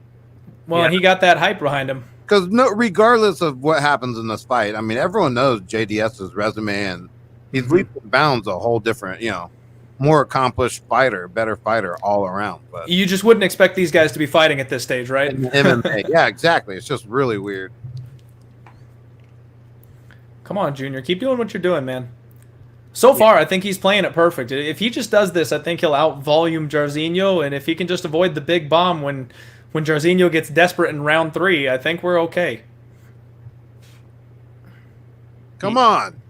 I want to see some fucking blows one way or the other. I don't like this shit. I mean, this is still better than Derek Lewis versus Francis Ngannou, but it's Oh my gosh. it's just That fight, all-time worst UFC fight, especially with the hype coming into it. yeah. Ooh. But this is my deal with Rosenstruck. I feel like he's been like this for a minute. Like he is. He's a I just counter don't striker. think he's great. Junior's doing such a good job of not opening up the counters. He's keeping the range. He's using that range advantage. He's ducking in. He's working his way out. See, here we go. Here we go. There we go. If Junior stays at range, it's going to frustrate Jairzinho because he's got to hit that counter and he's got to hit it perfect. Wow, he took that one. Ooh, big shot by Junior. There you go, baby. Yeah, I mean, if we'll see what happens these last 40 seconds, but if I'm scoring, you probably got to take Junior for round 1. I would think that Junior is winning round 1 so far. We got 30 seconds, but yeah, I absolutely think he's got this one. Oh, there's that spinning heel kick. That thing Remember when he knocked out Mark Hunt with that thing? That thing sure has slowed down over the years. And it didn't get up high enough either. No. That leg quite not as Oh, nut shot. That's the fourth nut shot. Yeah, I've seen, I mean, here's Rosenstruck wins what you give him, Derek Lewis, and then it's nowhere to go. Yeah, it's just fucking. There's nowhere to go right now. And that's my biggest argument with them saying the main event tonight is the best heavyweight ever. It's not. It just isn't. Why do you say that? The best heavyweights ever is Fedor. Fedor is by far the best heavyweight ever. You know, man, and that's where I totally missed the Fedor era. Like, I'm young enough that I didn't even get to see a whole lot of Fedor, so I don't know. I just feel like modern era. I mean, I guess we got to talk about the modern era heavyweights because Fedor was fighting people back in like the UFC 1 type of days where it wasn't mixed martial arts. Like, it wasn't well-rounded. The guys that are fighting now are so high level compared to what Fedor was facing. I mean, Fedor beat Nogueira, twice. The one fight was a cut. Beat up Mirko Krokop, Barnett, Mark Hunt. Who else did he fight? It was just at the end of his career, it looks bad. But of course. I think Kane, the injuries really derailed Kane. Absolutely. You know? Kane was a different man when he was in his prime. Yeah, and then even Randy Couture, he doesn't get the love he should. Randy Couture. Well, he should have been a 205er. I don't really count him as a heavyweight. Yeah, but he comes back, wins the title against Tim Sylvia, beats Gonzaga, then he lost to Brock, yeah. He did some amazing things. Randy Couture is an incredible man, but really, he just recognized that the heavyweight division was soft and took it. Like, he wasn't a real heavyweight. He would die with these guys. Yeah. I mean, maybe the argument is Stipe, but yeah, Stipe is just perennially underrated, I guess. So I don't know. I just, like DC at heavyweight. Yeah, Strikeforce, he had some good wins, but UFC, it was good. See, I mean, he won the Strikeforce Grand Prix. That's the best you can do there. You know what I mean? Like, what else can you ask the guy to do? He beat everybody. And he beat some really big names, too. And then coming over to the UFC, like, yeah, he hasn't spent a ton of time in the heavyweight division, but looking at what Stipe's done in his resume, like, beating that guy, knocking him out cold in the first round, you've got to give him credit for that. So, I don't know. I'm with you. The heavyweight GOAT conversation is really, really difficult because I think if Kane didn't have back problems, he would probably be the all-time greatest heavyweight ever. But we only got a short run from him because it took a toll on his body. So it's really tough. Yeah, and you just don't see the dominance as the GSP, the Anderson Silva, the Chuck Liddell even back in the day. You can't. You can't. One slip at this weight class and it's over. Yeah. And like clockwork, our stream goes down again. Jeff Hewitt says Brock for Hall of Fame. Brosum Dad, top Kane is unbeatable. And I agree with Brosum Dad. To me, it's Kane. To me, it's Kane. But it sucks because, he didn't have enough fights. And then he gets tapped out by Verdum. Comes back, loses to Ngannou, gets knocked out there. Yeah, so, yeah. See, and for me, I don't think Brock was all that great. He was just a big, powerful wrestler. He beat a couple of guys. There were no real wrestlers in the division when he came up and did his thing. So he ran through the division. He beat, we were just talking about him, Captain America for the championship, got the belt. Mir and Carwin, and then he lost. Yeah. Well, and that's where Carwin was a flawed fighter. And as much as I love Frank Mir, he was at the tail end of his prime right there. And wrestling beats jiu-jitsu. Like, high-level wrestling beats high-level jiu-jitsu just because you can stuff everything. We saw that because it was the rematch. You know what I mean? He learned a little submission defense, and that was it. It was over. So I don't think we can count Brock as one of the greatest all-time heavyweights. I'm sorry. He's a wrestler. He had a good run. He made some money. He was awesome. I liked him. But can't say he's in the GOAT conversation. No. Not even close. Yeah, no, it's Kane. JDS, he still has a good run. Overeem, what sucks with Overeem, he never got the UFC title. Overeem, man, goddamn, he's so close so many times, like, Jesus. If you're betting Rosenstruck, you gotta be pissed off here. The guy's doing nothing. Yeah, he's doing nothing. Well, and doesn't either. He's fucking throwing one shot at a time. You see this a lot. This guy is coming off of a big knockout loss, so maybe he's a little more tentative. And he got exposed with his grappling, so maybe he's a little more tentative. And he's a counter striker. So, all of it is going to low volume. He's a one-hitter quitter. He's got to get that big shot to win the fight. Luckily, you've got 5 more minutes for him to do it. But, this is it. He's going to be losing until he wins. Yeah, if you had the over, you cashed that 1.5. So. I just tweeted out that I'm really pissed I didn't bet the over. I was looking at the over this entire time. It was definitely one that stood out to me, and I really wish I had bet it, especially because it goes against the narrative. Everyone expected this to be, a drop the gloves and just bang in the middle until somebody falls. JDS is too smart for that. Oh, my God. Is he? Well, it's taken him until this point to get clipped. But come on, JDS. Come on, roll, buddy. Roll, buddy. Chin, baby. That's all it takes with that chin. That's why you can't bet on it, man. I'm sorry. Damn it. Truck has so much fucking power and is so underestimated, but he does have power. It does take literally one shot. Well, yeah, but I was betting against the one shot. The problem is, you got to rely on JDS for the volume. That's it. Bam, baby. I needed that motherfucker. I had 650 to win fucking 500 on that son of a bitch. Woo! Counter-striking son of a bitch. Yeah. We're back in business, Proper 12. Here you go. Now I can drink you.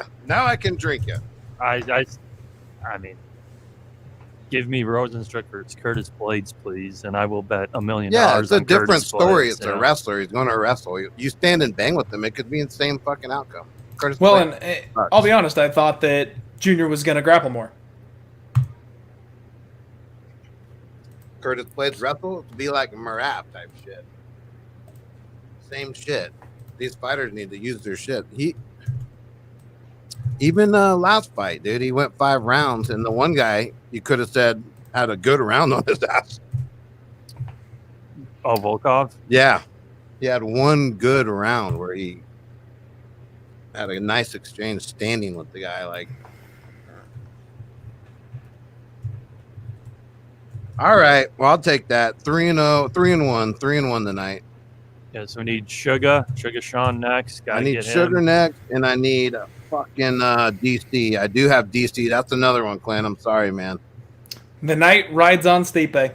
Yeah, and that's not even because I don't like Stipe. I do like Stipe. I think this is probably the toughest fight I ever had to call, but everything to me sets up a perfect scenario for DC to just leave on top. And if that doesn't happen, it also makes a perfect scenario because he's kind of a crybaby, so we'll see. I've never been a huge DC fan. I don't know. I think he makes a lot of excuses, but we'll see. Man, yeah, that was. I'm a DC fan tonight, though. I mean, There's nothing Clint, you can say. He got fucking clipped. We said it. Yeah. JDS has been dropped the last two fights. Yeah, exactly. Yeah, but Clint knows my thoughts on Rosenstruck. I just don't. It's the same shit, though. Everyone knows that JDS is the better fighter. Period. Yeah.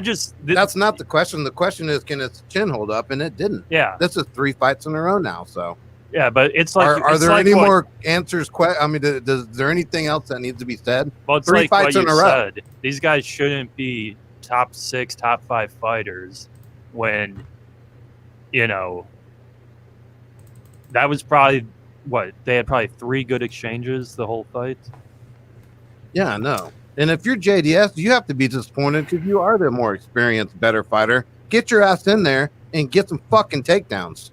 Yeah, I don't know why he didn't go for a takedown. Fucking game plan. That's why this shit's so inconsistent, man. Yeah. It's all a matter of what game plan. And if Merab tries to stand, half the time, he might win half the fights. Yeah, he's been calling out Sugar Sean. But you know what I mean? If he wrestles 100% of the time, he's going to dominate. That's just the fact. So JDS is the better fighter. I mean, he should have freaking done something else. Yeah, I think he just thought it was going to be 3 rounds of what happened, and then it looked like he went into the cage. And then Rosenstruck kind of threw right when like JDS kind of stumbled into the cage. Rosenstruck's like, "Oh, here's my chance," and he clipped him with that hook, and then got up and got dropped again. Man, what do you go for JDS though? I mean, is that it?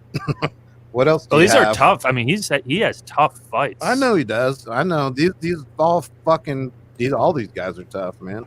I mean, all of them pretty much capable of knocking each other out. Yeah, I'd have to look at rankings because he was 6. Yeah, and that's crazy to me. And he shouldn't even 3. Yeah, he had 3 losses in a. Now this is 3 losses in a row. I mean, all by knockout. Yeah. I mean, Augusto Sakai's fighting over him in 3 weeks. I think Overeem might be this black horse, man, that does get another shot at the title before he goes out. Yeah, I don't know why. So, I mean, JDS, you could give him a Fabricio Verdum, maybe. Yeah, that's true. An Alexei Olenek. Man. Yeah, could be a tough fight. Yeah, probably one of those 2 guys, I would guess. Either of those would be a tough fight. Because, Verdum's not going to, you would think he won't knock JDS out. And Olenek, I shouldn't knock him out. So, yeah, something like that probably. But, yeah, I mean, Rosenstruck was good there. Clint, you riding the sugar train with us? I'm just sitting tight, man. I am down barely like 0.05 units. So, like, I'm basically even at this point. My night all comes down to Stipe. So, I'm just going to sit. Okay. I'm not going to lay 3-1 or 2.5-1, whatever O'Malley is at this point. I'm not going to touch the over. I made a couple mistakes this card. Should have bet the over on the JDS Rosenstruck fight. Should have. I hedged off, so I did everything I could there on that one. I cashed the other 2 bets, so I feel pretty comfortable right now. I feel like I did what I needed to do, and it just comes down to Stipe. If I lose 2 units on the night because I got the main event wrong, so be it. But if you hit one of those props, you're in the money. Exactly. If Stipe cashes and if he does it by knockout in rounds 3, 4, or 5, I'm a winner. If Stipe wins in round 1 or 2 or by decision, then I'm a small winner, but I'm still a winner. So as long as Stipe wins at this point, I'm good. Uh-oh, here's the fight. Yeah, this one's fun. I'm actually kind of a relief to not have anything writing on this one. Kind of nice to be sitting back and being like, hey, I don't care. Like I say it all the time, dog, because I stopped betting baseball and basketball, so I have fucking zero relief until the week. I have no stress until the weekends. I look at some live soccer lines recently I've hit, but other than that, the stress-free week is fucking incredible. Having that daily grind like I used to, betting baseball every day and for sure, hockey, and there's so much other shit to get fall into a trap with. Well, and that's where this is a bit of a bummer. I've kind of gotten I had a real hot run this week on hockey, but I got my ass kicked in everything today. So really hoping to put a stamp on it and get this win with Stipe. Yeah, I mean, the one that I'm really irritated with is they're minus 300 to win the series, but Vegas over the Blackhawks. That was one I wish I could have just, laid the wood there and not worried. Did they win tonight? I don't know. Who? Vegas, did they win tonight? They did, but they only won by 1. I had the puck line. I had the -1.5. Yeah, but like I wanted to do their series. It was minus 300 because they're not gonna their series price was easy money. They were going to destroy the Blackhawks. Yeah, stuff like that. That's what I try to key in on more because, you just make Jeff, someone's there, door. Oh. They just want to key in on, just want to key on one big bet, relax, and that's it. So, man, yeah, that would have been an easy one because they're up 3-0, right? So, yeah, they're up 3-0. So, what we got here? Holly Holm versus Irene Aldana. What's going on here? That fight didn't happen. October 3rd, 5-round main event. That shouldn't be the main event because that's going to be the main event. Stop making Holly Holm a main event, folks. Just stop. And she's number 2. It's just like the heavyweights where we're watching. Holly Holm's been number 1, 2, or 3 for the last 5 years. But I know Holly Holm has got a decent highlight reel, but her fights are so boring. Like, I love women's MMA. Absolutely love women's MMA, but Holly's Holm fights suck. I like listening to him tennis match fucking basically. Yeah. Hey, Hungry Boy MMA's on Stipe. Bro Some Dad says Cheetos never finished. Trigger by decision plus 200. Oh. Yeah, I mean, I personally, I guess I'm the biggest bandwagon Sean O'Malley fan here, but I think he's going to knock him out round 1 like he's been doing. Cheeto's a live dog, but I'm not confident enough he can derail the hype train. 4th level of consciousness, these boys going to engage. Late round finish for O'Malley could happen. Someone just put down $165,000 on Daniel Cormier. Holy shit. So, that's a good sign. Yeah, that could be Miami Eric, or it's not. Jeff Hewitt asked, what's your thoughts on the Dallas Stars and Dallas Mavericks? Stars are okay. I don't really watch a ton of hockey. Mavericks are good with Luka. Yeah, fucking Mavericks are great. Luka and Porzingis looks like they have a little better future than our local San Antonio team here. But, we'll see. The Spurs actually played well in the bubble. We'll see about that. One player versus 4 good ones.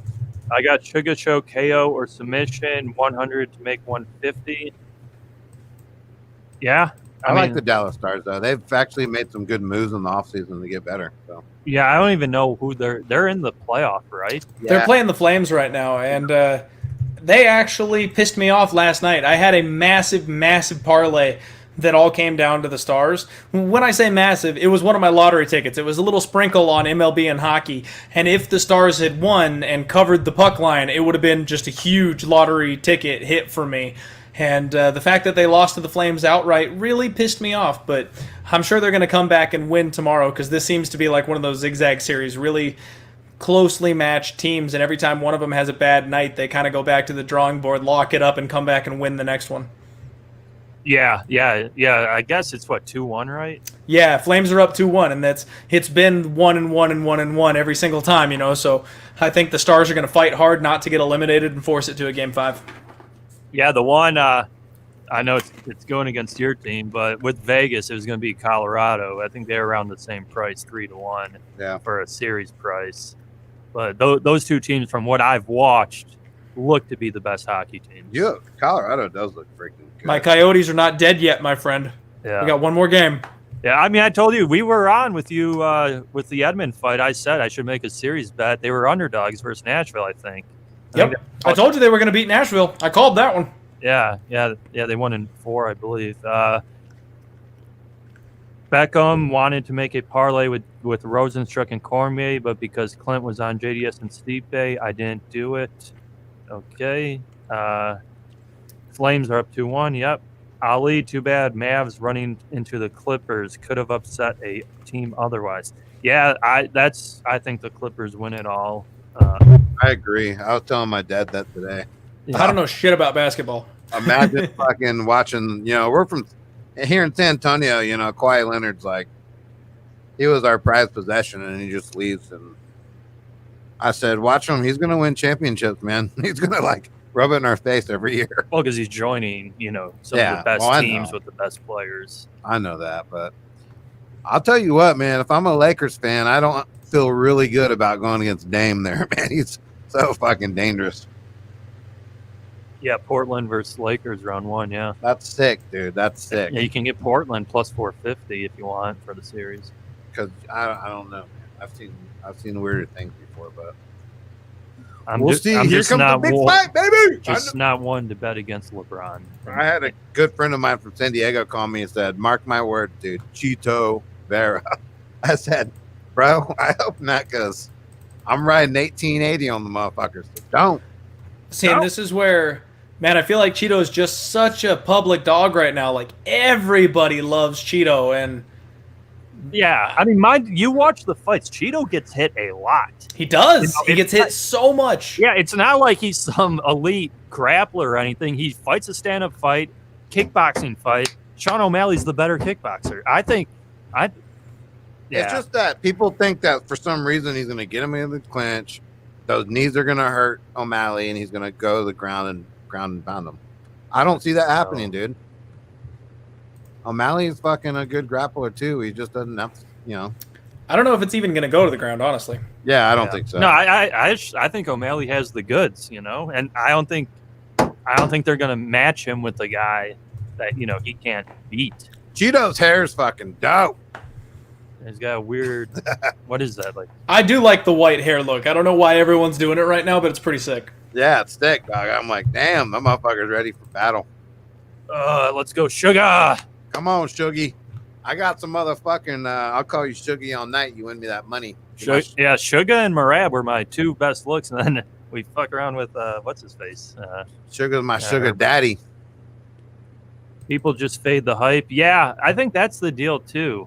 I think people just don't like O'Malley, but Well, because he's a fucking cocky white kid that probably hasn't had to work like look at Cheeto's fucking story, dude. He came here with like $50, had nothing. Like, I mean, he had to fight, I think, harder to even get to America, first of all. This line has been ping-ponging so hard, guys.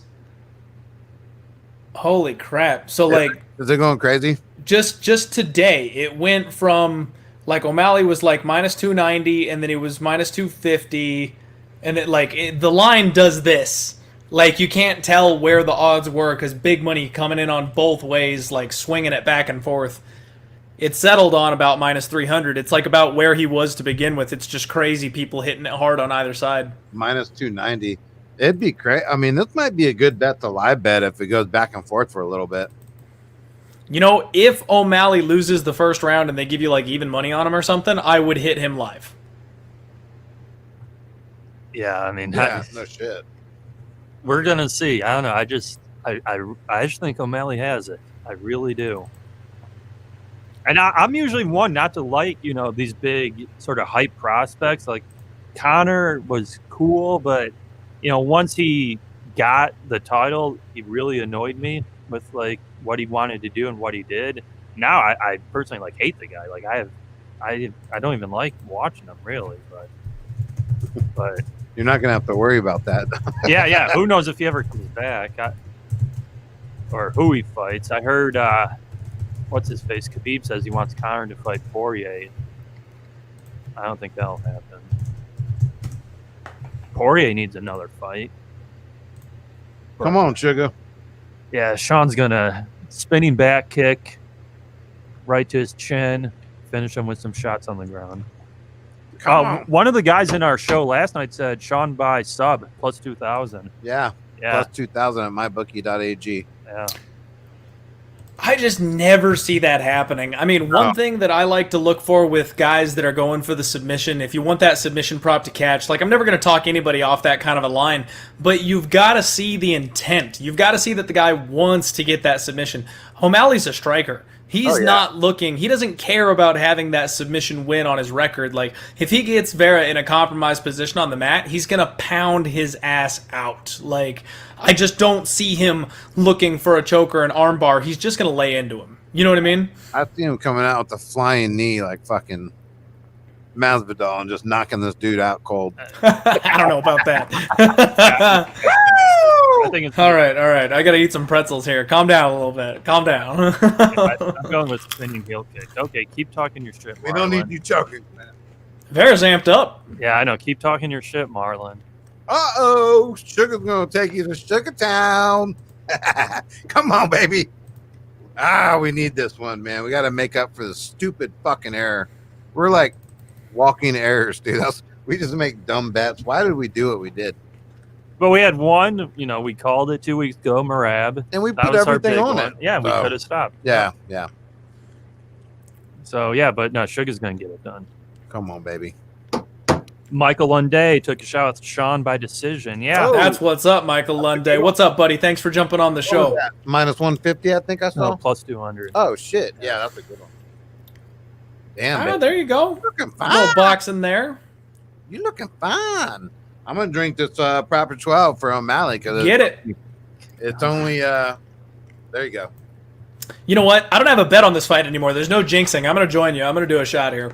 Because I'm a little too sober going into this main event down less than a unit. Woo! Come Couple on, good, Sugar. good kicks. Good kicks. Show him that head movement. Cheers, You're like, everybody. Hey, you look like the fucking Karate Kid, dude. The new young black one, Will Smith kid. Oh, yeah. with the head movement, the snake movement. He's got the cornrows, too. Yes. Kick him in the fucking ribs. Spinning heel kick. Spinning to the face. Not. Oh, another big kick to the calf. See, look at this. Like, he's minding that range, man. He's keeping him away. Yeah. He's eating the legs up. Hell yeah. I want to see him. This will be a good win for him, man. That's for sure. Come on, Sean. Let me see that precision. Yeah, I mean, he's Bam. Yeah, he's kicked the shit out of Vera's legs already. We're only a minute in. That's why he wears those wraps since he broke that ankle the last time. Keep his shit together this time. Oh, nice kick. Nice kick. Didn't hit him, but nice kick. He's gonna throw that straight right. Boom! Oh, dirty. Woo! Those are hitting. Come on, baby. Yeah, he's got Vera thinking about a bunch of Yeah, shit he right does, here. dude. He does. This Come is what on, I'm baby. like. He's elite. We'll see. Good jab. Or clock him with that straight right. I think And I think something people were talking about was like, what happens when O'Malley goes to the second round? Because we haven't seen him go there in so long. I think he's just so composed now. Like, I've never seen any sign of him breaking or like getting away from his game plan. I know it's all been smooth sailing for him. So like, what happens to him when the chips are down, that kind of thing. But I just don't think he's going to suddenly lose his cool if it goes for round two. Yeah, what happened? He's doing a lot of different fakes to try to get Marlon to bite, and he slipped. Get the fuck off the fence, bro. Come on. He does need to get out to space. Yeah. This is a clinch zone, man. You don't want to stay there. But O'Malley saw that kick coming a mile away. Like, Yeah, look at this. He is know. avoiding everything. He sees what no, Cheeto's doing. He's not biting on the feints. And then he's avoiding the damaging shots. Come on, baby. Oh. Yeah, I mean, O'Malley's Waiting winning for the run. round. Yeah, I know. I just want to see some action. I don't want to see this Just shit. like Marab. It's fine if you have What is going on He here? keeps slipping on the mat with his wraps on his feet. Are you sure? Is his ankle fucking hurt? Oh, great. Yeah, he's hopping. His ankle hurts. Oh, yeah. Shit. He's hurt. Oh, shoot, man. His ankle's hurt. Yeah, because Something's wrong with his mobility. Yeah, he slipped on the M, the monster logo. God damn it. It's just our luck here. Yeah, he slipped on the fucking M. God damn it. This is just This our is luck. He's gonna come on, Sean. Just our luck, man. Unless he's fucking fooling everyone or something. I mean, he's still winning. Yeah, he is. It's just you don't want to go 3 rounds with a fucking foot you can't walk on. Ah, shit. Yeah, now Vera's targeting the leg. Vera noticed it. Vera saw it. He knows. Yeah, you gotta be kidding me. Oh, this is so bad. That sucks. But anybody that bet Vera, get ready. You're going to cash your ticket here. This is a Because lot bet, right? O'Malley can't move. If O'Malley can't move, he can't strike. If he can't plant, he can't knock out. Like, this is going to be a agonizing, slow, painful death for O'Malley. This is a this is a right joke here. because he was killing him, and then he Yeah. slipped twice. The first one I thought was like a goofy thing, and the second one really fucked him up. I mean, unless he can dig deep like Henry Cejudo did and do something different here. Yeah, it's his right. It's his right. Ooh, he's planting hard though. He's going for that finish. He's trying to get it. Is it the same foot that broke last time? Yeah, it's his right foot. It's Oh no! God damn it! fuck. See, and this is He's just out. like, Oh, he's out. He's out. Fuck. oh no! Damn it! Damn it! Oh, Oh my god. wow! That was just so unlucky for anybody betting O'Malley. He needs to stop fighting. That's 2 fucking ankle breaks. He's weak. His bones are weak. He's got, and here's what's going to happen. He's going to say in the post-fight interview, God. he's going to say in the post-fight interview that this was an injury he had for months or something, and then, the public doesn't know. That sucks. And my fucking buddy told me, he called me late and said, Cheetah Vera, dude. I heard it. I heard it in the But you guys saw the first 2 minutes of that fight. That's not how this plays out. And that's what I'm saying, because people are going to dog O'Malley like Everybody, Yeah. everybody's going to be all over O'Malley, sticking it to him. He sucks. He needs to retire. He needs to hang it up. That's not what happened. He was dominating and destroying O'Malley until he hurt his ankle. Though, dude, if you can't fucking keep your body together, you can't fucking fight. I think this was something. It's the same injury. It had to be an injury that happened late, in fight camp. Because it was those elbows. Yeah. How did they It could have stop it been so quick? I agree. It could have been early, but he was done. I know, but still, let him get a fucking chance. Yeah, Jeff Hewitt, O'Malley got finished in round 1 because he broke his shin or his foot or his ankle. We Oh don't my fucking know. Wow. So yeah, we're done. And Jose lost everything as well. So See, and that's the kind of shit that is so hard about MMA, man. It is so hard because you cannot predict this kind of stuff. yeah, you see right there, he broke. Look his at that. right Yeah, there. he just rolled it. Yeah. What the fuck are you doing, Sugar? It's just. We had our best bet of. And the worst part about it is it's not like Cheeto kicked him. 4-1. It's not like Cheeto caused the injury. He just tripped and hurt his ankle. I didn't put any of these up because this is scaring me. Yeah, I know, because. Yeah, and now Sean's gonna. Yeah, that sucks. Oh man, what a fucking nightmare. Yeah. Yeah, that sucked. So main event, Stipe DC. So Luckily, I fucking did parlay his ass in my other account with fucking DC, so I didn't lose everything. I still got plenty to play with. I'm going all in though on the fucking. Uh-oh. Be it. You're going to go all in head-to-head with me? That makes me uncomfortable. I'm sorry, bro. I'm sorry. I don't. We can't have that 3-4 weeks in a row, though. I'm still up right now, so we'll see. The line keeps getting better and better. I love you. Come on, Chiquito. I can't stand this because fucking I've had like 5 or 6 people literally tell me, take Bear, dude. Well, Something here's fucked the up's deal. gonna I happen." think no. And it is though. We even talked about the value would be with fucking Vera. Yeah, I mean, It yeah, is. yeah. The It line, is, the line but- was probably wide, but if you watch the tape, Vera gets hit constantly. Vera got hit constantly. Then once O'Malley breaks his ankle or whatever the fuck happened, it was over. I know. If he doesn't break his ankle, O'Malley dances on him for 3 rounds, and Vera looks like a chump. I didn't see how he broke his ankle. Did he step on it, No, he's or was it a kick? One of those no. kicks. O'Malley like stepped forward. rolled So his ankle, toe kind of got caught on the like the mat, monster logo. and his toe like kind of hit it, and his foot rolled like that. Wow. Let me see what's happening. I got all kinds of fucking people texting me now. Yeah, everyone, you're right. I guess I'm an idiot for taking sugar. I'm not saying that. Nope. I'm not either. I'm not saying that, but It's just horrible luck. it's our unfortunate luck. Because that's what happened when It's his unfortunate luck. this was Fuck it's him. an old Fuck boxing us. fight, but Hey, that guy that bet 40K just cashed. Jesus. Vegas is not happy right now. Yeah, Vera Jesus. inside the distance. He won $240,000. Holy moly. What a night for him. I mean, what a joke. Sugar was going to whip that ass when that happened. Yeah, because I already know I'm going to get the text, O'Malley sucks. Like, I told you, Vera. You can't tell me Vera. No, he was going to whip that ass. Bro. Like, and now Vera's going to get a top 10 guy, and Vera's probably going to get dominated, especially at 135. He was going to whip that ass. Let Vera fight Merab. Merab's going to take his ass down 100 times and beat the shit out of him. That'd be awesome. And Dude, if Vera fought Merab, that'd be sick. Because Vera's awesome. got the type of offense and grappling that, like, that'd make that fight fun. It would make it fun, but I do agree with Preston Merab would fucking ragdoll's ass. We'd get a good price on it, though, because Vera just beat O'Malley. Yeah, I think it would be a pick 'em. Golly! Yeah, I think it would be a pick 'em. God damn it, Eric, you're right.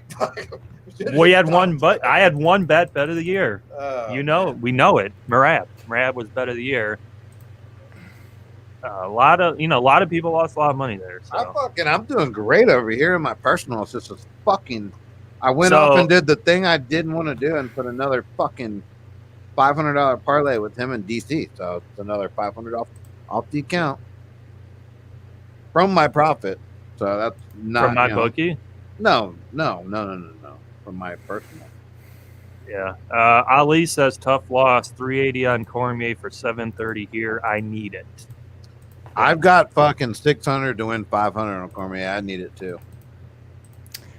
I've got Stipe, and I've got him to win in rounds 2, 3, and 4, and I need it. Yeah, this is just brutal. Like, you gotta love how the one most confident bet, we hit, so to speak, and then we're somehow needing a main event to go our way to, eke out some profit. I don't know. It just.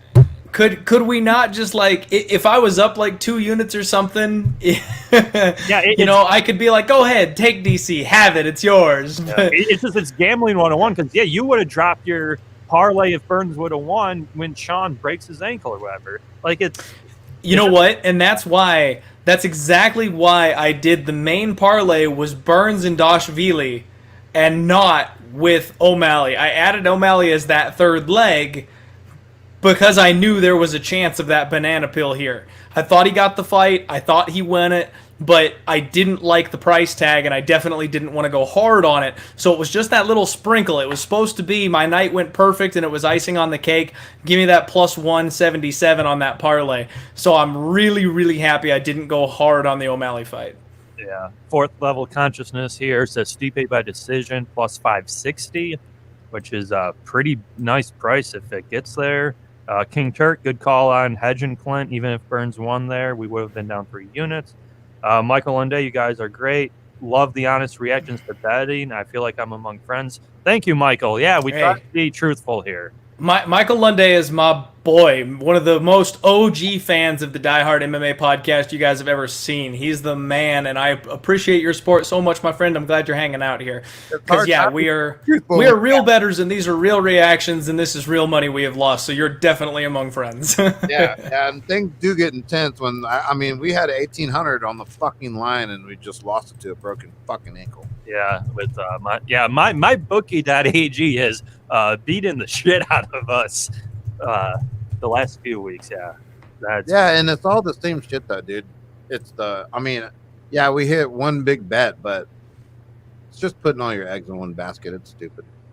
Yeah, or we just we stick with. I'm fucking 4-1 in my on my personal thing, and I'm up money. Like, it's just you got to manage shit. Everything's 3 units. Everything's flat rate. I'm not rolling shit over. The rollovers the shit kill us. For sure. Let's be honest. Clint, have you picked up UFC 4, or do you plan to pick up UFC 4? I do. You know what? I haven't picked it up yet, but I would like to. It looks incredible. Yeah. Haven't had the time to yet. Unfortunately, I don't have a whole lot of time to play video games these days. Your boy works a full-time job, and then the podcast and all the articles I do and doing the live streams, it's basically a second full-time job. So I love video games, and I would love to play them more often, but I just don't have the time to right now. Yeah, I'll be honest. I haven't played one of these UFC games since 2009. So I'm probably not going to. It's just a little too technical, I think, for me. Like where you really have to judge your movements, your stamina. I don't know. I like the old school kind of just fun. The only part that's real technical is when you try to go for submissions. Yeah. Everything else is pretty cool. I mean, it's pretty. You can get used to it pretty quick. Yeah. The movement's awesome. I mean, it's fucking great. It's like new age shit. You guys are going to love this. So some guy replied to my original tweet from like a week ago when I made my parlays. He said, Vera will beat O'Malley the same way that Bruce Lee beat Hooper. The wrong fighter is favored.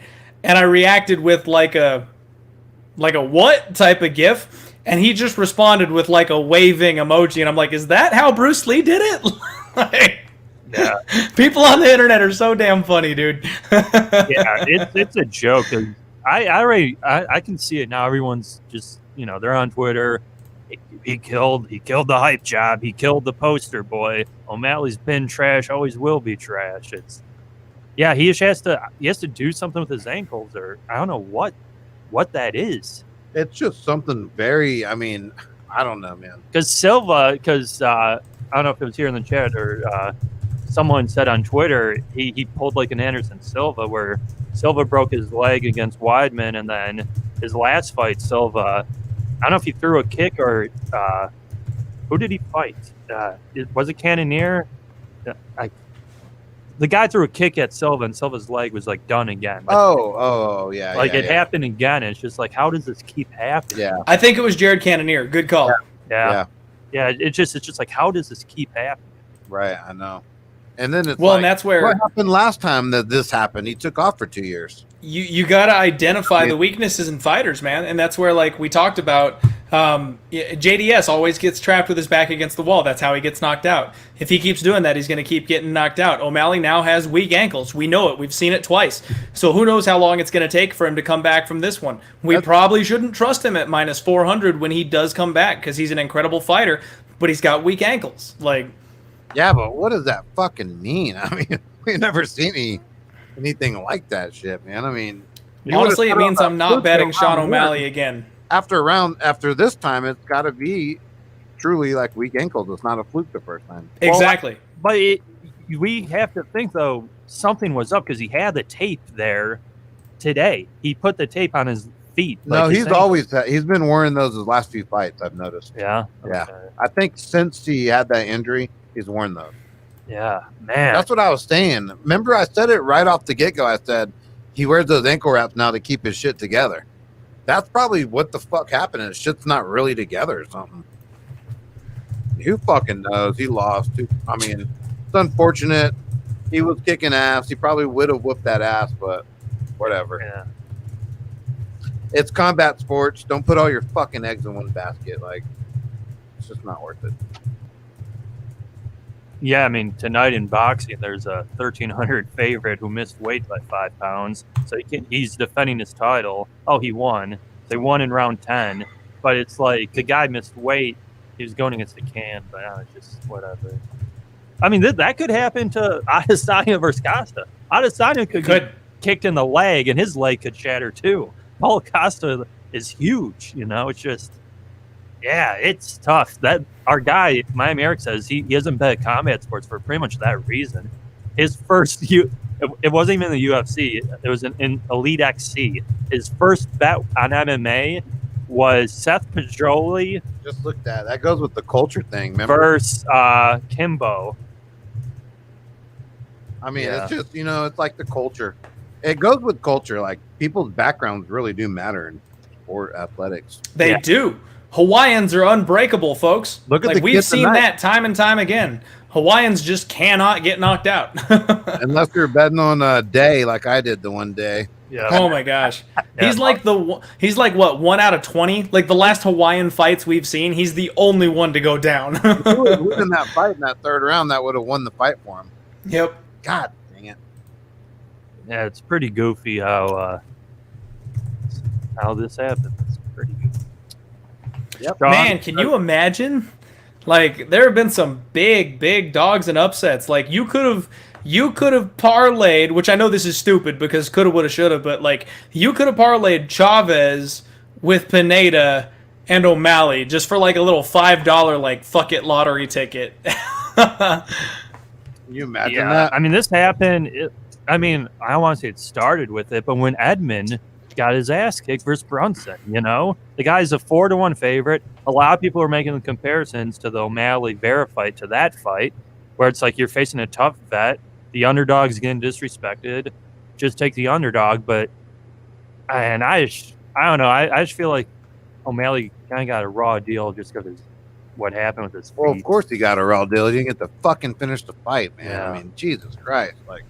I'll give it to, because Vera did finish him, because O'Malley, I think he knew he was fucked, so he did go out and throw more, but that stinks. That just stinks. But we should have a... Imagine how he's feeling, man. He had so much he talked too much shit. That's the problem. Yeah, we should have an epic fight here, but gonna hit the bathroom real quick. Hit that can. Clint, what are you doing, buddy? How's everyone out there in the chat? I haven't seen anyone in the chat because I don't have my computer, but I'm just waiting for my moment. The chat seems as split as everybody else on Twitter does, man. I mean, we've got DC fans, we've got Stipe fans. Everybody's all over the place on this one. I mean, look at the lines and look at the last two fights. It's like 1-1, man. How can you not be split? This is the pick'em of all pick'ems. Like, both guys have won by knockout. It's 1-1 going to a rubber match. I mean, the stat that they showed at the beginning of the show, though, that's one that I think you really can take some comfort in, is that these UFC rubber matches, 62% have gone to the fighter that won the most recent fight. So whoever lost the first fight, came back in the second fight, made the right adjustments to win the second fight, they are winning more often than the guy that won the first time. That's a straight up stat over the UFC's history. There's very few situations where it's happened, but that's the number that we're getting. So, I mean, I'm on Stipe. I think DC's got all the red flags. I'm a huge fan of him, and if he were to ride off into the sunset tonight with the biggest win of his career, becoming the greatest of all time, I will be happy with that. I will eat my 2-unit loss. I will sit down and shut up, because I'll be so happy for one of my favorite fighters of all time. But I just don't see it happening. I've got to bet Stipe here. Yeah, the one thing is this all falls on DC, because really what you saw in the last fight was Stipe made the championship adjustment. He went to the body, he fucking saw that it hurt him, and he capitalized on it. And to me, that is championship caliber fighting. Agreed. I mean, and DC didn't. He fought like, I'm pardon my French, but he fought like a retard. His hands were completely down. I mean, it was kind of in that late third round, fourth round, the most ridiculous fighting from DC. Even his corner said something. Keep your fucking hands up, DC. Yep. You can hear it plain as day. So, and it all falls on DC to see if he makes that championship caliber adjustment. What we see time and time again with these fighters that are getting older, that are getting to that retirement age, that's what starts to happen. They start having trouble pulling the trigger. They start having trouble doing what got them there. Like they get stuck in a rut. We've seen DC make the same mistakes time and time again. He still dips his head down. Where John Jones recognized he ducks his head and he got that huge head kick KO, he still does that, man. Like if Stipe would work his head kicks, he could put him out the same way Jones did, because DC does it every single time. So I just think that DC is making the same mistakes we've seen time and time again. He's 41 years old. He's the fighter that we've seen every time. Stipe's the younger man. He's got the height. He's got the reach. He can make the championship adjustments still. I just don't like it for DC, man. Yeah, I mean, no, I hear you, man. If he gets him early, he absolutely has got the power to do it. Don't get me wrong. He still can. But the longer it drags, the more it's Stipe, in my opinion. Yeah, I agree. I do agree with that, because clearly that's what happened last fight. Is DC's gas tank went to garbage, his hands completely dropped, and he was getting fucking just. And he set a record for strikes. You know that he set his all-time high of 181 significant strikes thrown in a single fight, or landed. Sorry, not thrown, landed. He landed everything, and that's another thing that kind of concerns me. Is I'm like, what if DC's power went, man? He hit Stipe with everything he had for 4 straight rounds, and he couldn't knock this guy out. At 41, that's a bit of a concern. If his power is gone, that's a problem. Yeah, I agree. And just so everyone knows, recap of the bet here. I've got Stipe straight, which as long as Stipe wins, whether it's by knockout, submission, decision, whatever, I squeeze by a little profitable night. And then I've got 0.2 units on round 3, round 4, and round 5. That's 12-1, 18-1, and 25-1. So your boy is hoping for a slobber knocker where Stipe gets it done in the 5th round, because that's a solid win for the evening if we can get there. Yeah. And I'm kind of on the opposite of this. I got DC for 3 units. If you're following my Twitter picks, you are up $800 right now. So if this comes in, you're going to be up $1,200. Either way, you win-win. Either way, a win-win, baby. That's always nice. Yeah, I think doing that Twitter is good, but the consistency. Just gotta stay consistent. 4-1, pretty consistent. Pretty consistent here. 5-1, you add Marab. 6-1. I mean, we should be fucking dominating these cards. It's just one ankle and fucking Herbert Burns looked gassed, I guess. 5 pounds overweight. Mm-hmm. What was he overweight, Clint? Who? Herbert Burns. How heavy? Oh, he was like 4.5 pounds. He was like way over. And he looked horrible on the scales. Yeah. He needs to take a step back. He did not look sharp tonight. Yeah, I'll say. Either way, he should have had enough energy in the first round, and he didn't have shit. The Burns one's probably worse than Sean, I think. Well, Sean. Absolutely. Because there were red flags on the Burns one that we could have caught. Like I hedged off of it because we saw the evidence in front of us that there might have been a problem. The Sean O'Malley one, that's a legit banana peel, folks. Like we talk about banana peel pricing in MMA, that's a banana peel, and he literally slipped. So like, I mean, that's what happens. You guys didn't do anything wrong on the Sean O'Malley one. That was just bad luck. Yeah, I know. I mean, it's just brutal that this happens to us. It's a never-ending story. It's rough, man. Yeah. The nice thing is everybody in the chat's been there, though, right? Like any of us that are gamblers, any of us that are bettors, we're there. We know. Oh, I mean, well, we could have walked away with $900 profit for the night, and we should have been happy with it. But we're just trying to push our luck and get to a certain goal faster than we really should. When we have like one, because even like Clint said, like, yeah, you called it 2 weeks ago. That's like your bet. It's like, yeah, that was my bet, and you're right. That should have been the bet, and then. Maybe sprinkle here, go half there. Nothing, just $900. You know what? Take the $900 and fucking be happy. Yeah. I feel like you guys more than most people are betting. We've done this show What's wrong with a bunch of times now, and I feel like we've had this exact same conversation like 6 or 7 times now. That's what we're going through in our head, Clint. We're fucking crazy. I think you guys should have a little huddle off camera, and if you guys want to make that adjustment, do your one big cash it bet for the night, and then like I said, man, chop the unit size down to like 1/10 of your normal unit size. Just get that sweat, have that little bit of action on the other stuff, satisfy that gambler mentality, but take your $900 and run. Like, bet your 1 or 2 spots that you're super confident on, and then just have that slow chip away at the goal type of approach instead of trying to get it all done in one night. Yeah. I mean, yeah. And I always bet my side picks anyways, personally. So, I got my action. It's not like, not like that. It's just, I guess, yeah. I mean, I don't know. The discipline, we should have just stopped. Yep. That's it. That's all it comes down to. Yeah. Every gambler there's ever been, discipline is our problem. But we went through a scenario last night, like we pre-hyped shit. We were like, we can see all these ways to get to a certain point. Sure enough. I think the other thing is it's when you're not at the casino. For me, it's a little different.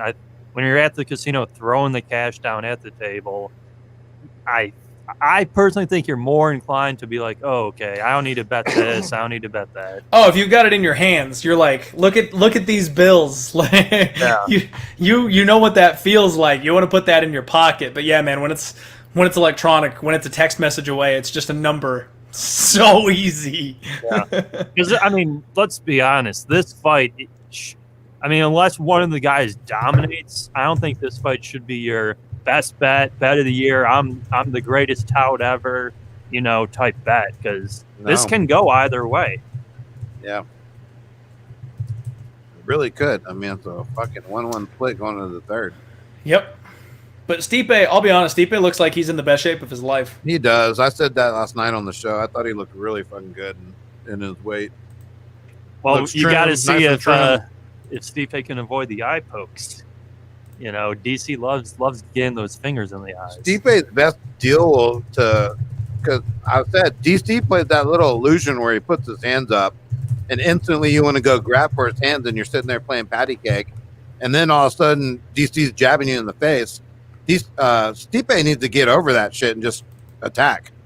He doesn't need to play that game, because that is how DC gets into the range.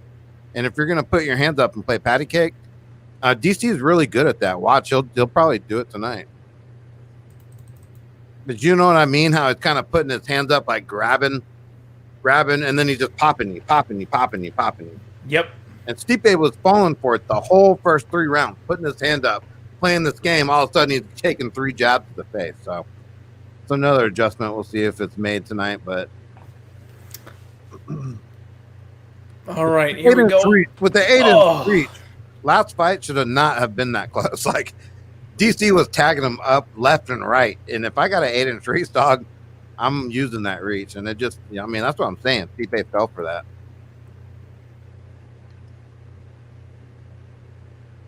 Big fight right here. Yeah, man, but I'm so disappointed with the fucking Malley. That's what I'm saying. I should be way more jazzed for this fight, but I'm upset. I'm very we didn't get to see anything. Yeah, I'm very mad. Was that an under 1, right? 1.5. Yeah, 2.5. Yeah, round 1. The round prop was 2.5. We said it on the show here. Fight not to go the distance was even money, so we would have cashed that away with either winner. Yeah. And that is kind of a cool thing, because you don't have to worry about one or. And that to me was pretty easy, because in O'Malley fight, he looked like Vera was taking his shots, but I love betting totals. Yeah, that one that was a pretty easy one. I mean, let's be honest. We talked about this earlier. Next week's card is trash. Like, there's no reason we should have $1,500 on a fight next week with 2 low-level fighters. So. Well, I'll watch more tape. But. Well, dude, think about what we did tonight. We hit Marab. We put money on. We actually saved money wrapping Homeboy up in a parlay. Yeah, which would have lost that. We would have lost either way. And then O'Malley, we freak of the luck nature, dog. It's just pure luck. Man. Yeah, that's fucking pure luck. I had a 20-1 degenerate parlay that I tweeted out for everybody, and it got crushed on the very first fight of the night with Porter going. I had the over 1.5, and the fact that it ended in the first round busted the whole parlay. The other legs were Chavez Brown over 2.5, JDS Rosenstruck over 1.5, O'Malley Vera won't go the distance, and then Stipe Cormier over 2.5. So if it wasn't for that first leg breaking, we would be live right now to the main event on 20-1. And that just always seems to happen. Where that damn first leg, man. Yeah, or even if it lasts to the last leg, it almost always seems to lose. Like, you do a 2-fight, a 3-fight. That's parlays for you. Yeah, it's just. And people tell you, Vegas is built on parlays, but Vegas is built on parlays. We all do them every week. Yeah, we all do it. It is. It's like that one. It's like a pull of a lottery slot machine and hitting the pot. You want to beat them. Like, you just want to get that one big cash. Oh, shit. Christopher Harmon in the chat says that he replayed it without the first leg. Are you kidding me? Let's go. Give me that over 2.5, buddy. Let's go. Yeah, so we're, a minute in, and so far Stipe is throwing the punch. Ooh, leg kicks. Yeah, he's having his way with DC. Oh, straight to the body already. Yeah. Oh, man. That was so funny at the interview where DC was like, he'd be a fool not to go to the body again. This is what you hope for right here, baby, if you're wrestling. Yep. You knew there was going to be some of this, and that's where it's so funny, because we knew that DC was going to wrestle. We knew that Stipe was going to go to the body. Everybody knows those two things are happening. It's just a matter of who can get out of it and handle it. Yeah, exactly.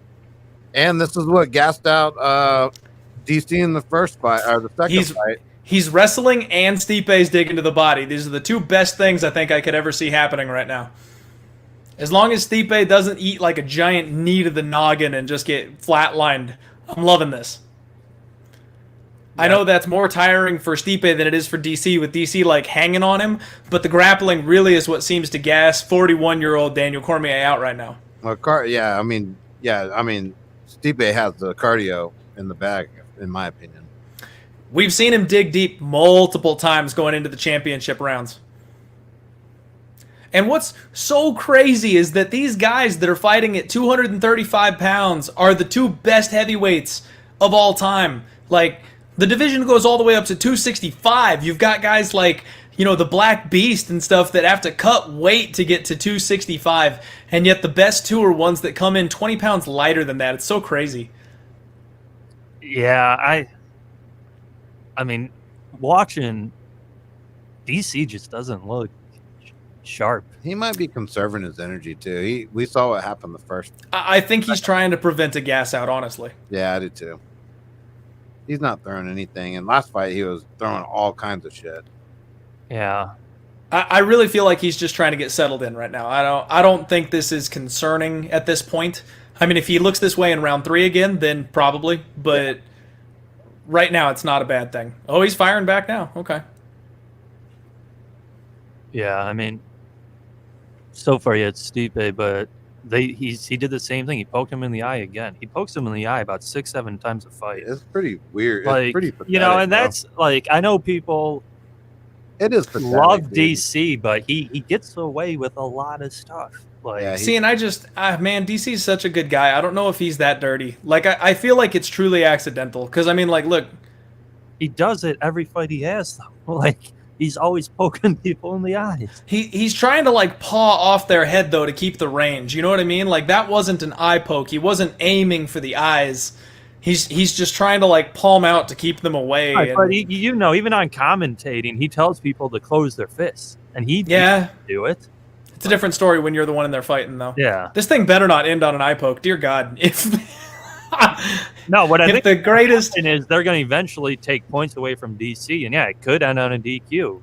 If the greatest heavyweight title fight of all time was decided by a rogue eye poke, I'd be so mad. I mean, knowing how this night's going with O'Malley breaking his ankle, stepping, who knows? Talk about deflating, right? Like, O'Malley busts his ankle and gets upset. The hottest prospect we've seen in years gets completely derailed. And then the eye poke happens, and if they wave off the main event for it, like, the two best fights on the card just poof. Yeah. That'd be so bad. No, man. That'd be the first time in UFC history they issued refunds. Yeah. Well, it looks like Stipe was touching his groin like he got kicked in the groin. Yeah, it looked like DC clipped him there. I'm so fucking. These leg kicks are working great. Stipe's keeping the range and circling out, chopping at that leg. That's good work. Yeah, I mean, if you're on Stipe, I think you're in great shape. Ooh, big cross by Stipe. That was nice. Like, DC looks old and battered. You know what? I got to tell you, DC looks really out of sorts right now. Yeah. I was talking earlier about how I didn't think it was concerning. Now it looks concerning. Oh, he fired back. That was a good shot.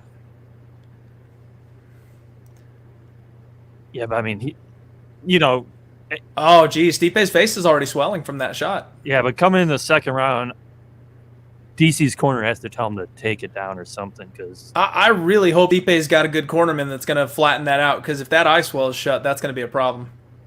So 20 seconds, 25 strikes Stipe, 8 strikes DC. Yep. DC's coming forward. Oh! He clipped him good. Nice hit, but this dude's fucking indestructible sometimes. Ooh, that was such a big shot. Stipe is fucking tough. His chin is unreal, man. I don't know how he has survived all this damage. It's that fucking true blood Ohio and fucking American Midwest blood, talk. dog. Yeah, Midwest talk. Crazy. Diego saying 10-7 Stipe. I don't think Diego. It was 10-9. I think. Fucking DC had a takedown. What are y'all talking about? Yeah. You know what? DC had a takedown and the biggest shot of the round. I think Stipe did enough to, like, win the round as a whole. But if you want to say that DC won that round because of the big shot and the takedown, I can't say I blame you. No, I think it's probably 10-8 Stipe, but I'm just saying. Oh, yeah, I mean, 10-9. Yeah, 10-9. But I'm just saying there's an argument for DC to be made here. Yeah, for sure. I mean, for sure. I mean, He had two of the big shots. He had the elbow, the overhand right, and then that one against the fence. He had the bigger strikes for sure. Yeah, you're right. He had 4 of them. 4 big strikes from fucking DC. But we'll see. Is this a strategy from DC to lay low for a minute? Get into that 4th round? Well, who knows? I just need to get to round 3. That's all I need is to get to round 3. This dude's so tough, man. Fuck. That shot would have put a lot of people out, you would think, right? It's funny with my little prop sprinkle payouts. I would rather it get to round 3 and have DC knock Stipe out than have Stipe knock DC out in round 2 and just squeeze by with 0.15% profit. Like, I'd rather go for the win and be down 2 units. Yep, and there goes our fucking ESPN app again. yeah, this has been one of the worst nights. Oh, Stipe answered back with a nut shot. We hit 6. Uh-oh. So we're at 420, 423. Huge uppercut. Oh. Yeah, seeing that happened for DC against Jones, that second fight. Where, yeah, man. To me, it just looks like Stipe's more, in control. I don't see how you're seeing that, man. He hasn't done anything. Like, for real. Neither guy's doing much, but I mean, if anything, Homeboy's got the harder shots and the fucking control here. He got the fucking takedown. So one guy said 10-9 Cormier they put up. Same with Okamoto. God damn, those body shots are a problem, though. He found his kryptonite, man. That's his fucking belly. He did. That's what's crazy, bro. I'm telling you, man. That's championship shit. And with this reach advantage, he's still just popping at him. Like he's not having a hard time getting to him. Yeah, that's a problem. If I was fucking DC, I'd go back to Stipe's body. Play fucking. Well, he's trying to. He's going body head. Yeah, that's exactly what you should do. Yeah. Oh, God. All right, come on. That's gonna finish him, man. I feel. Slow it down, boys. 3 more minutes. Just get me to round 3. Dude, and again, he doesn't use his wrestling like he fucking talked about. Lunday says, everybody do another shot. It's another nut shot.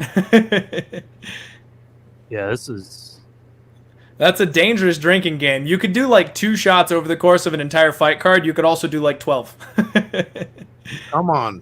Yeah, good job for DC. Get some fucking clinch work or something, dog. I'm okay with this slow pace for the moment. Just get me to round 3. Yeah, I think that's the deal. I think he doesn't want to get gas out. He knows he went too hard in the first fight. Yeah. Man. I mean, you always think he's going to gas out with the belly like that at any given time. I mean, him and Roy Nelson, man, they've fought like that their whole careers, though. I don't know how they do it. Just crazy? Genetics. Man, Stipe is one tough son of a bitch, man. Yes, he is. And Daniel keeps tagging him, man. These in close little like dirty boxing exchanges and these hooks. Daniel keeps tagging him. Oh, yeah, that was a good jab. It's just like, man, I don't know. This is such a good fight. Yeah, this is awesome. Big jab by DC. I know I'm about a couple seconds behind you, but yeah, that was a stiff jab you get him with. The only thing that would have made this better is if we had $2,400 in our account from the O'Malley win. We'd really be happy. Yep, or just like you said, keep ending off with Murab. Yeah. You got to laugh at the pain. Another body shot. Ooh. Oh, I thought Stipe was going to dump him there for a second. Ripping that uppercut to the body. I love it. Good job, Stipe. Get out of that clinch, though. Weird.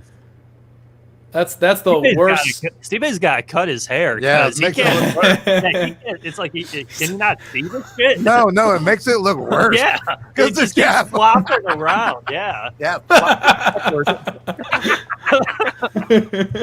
I'm in the corner, I got some scissors. I'm cutting that shit right now. Just go ahead.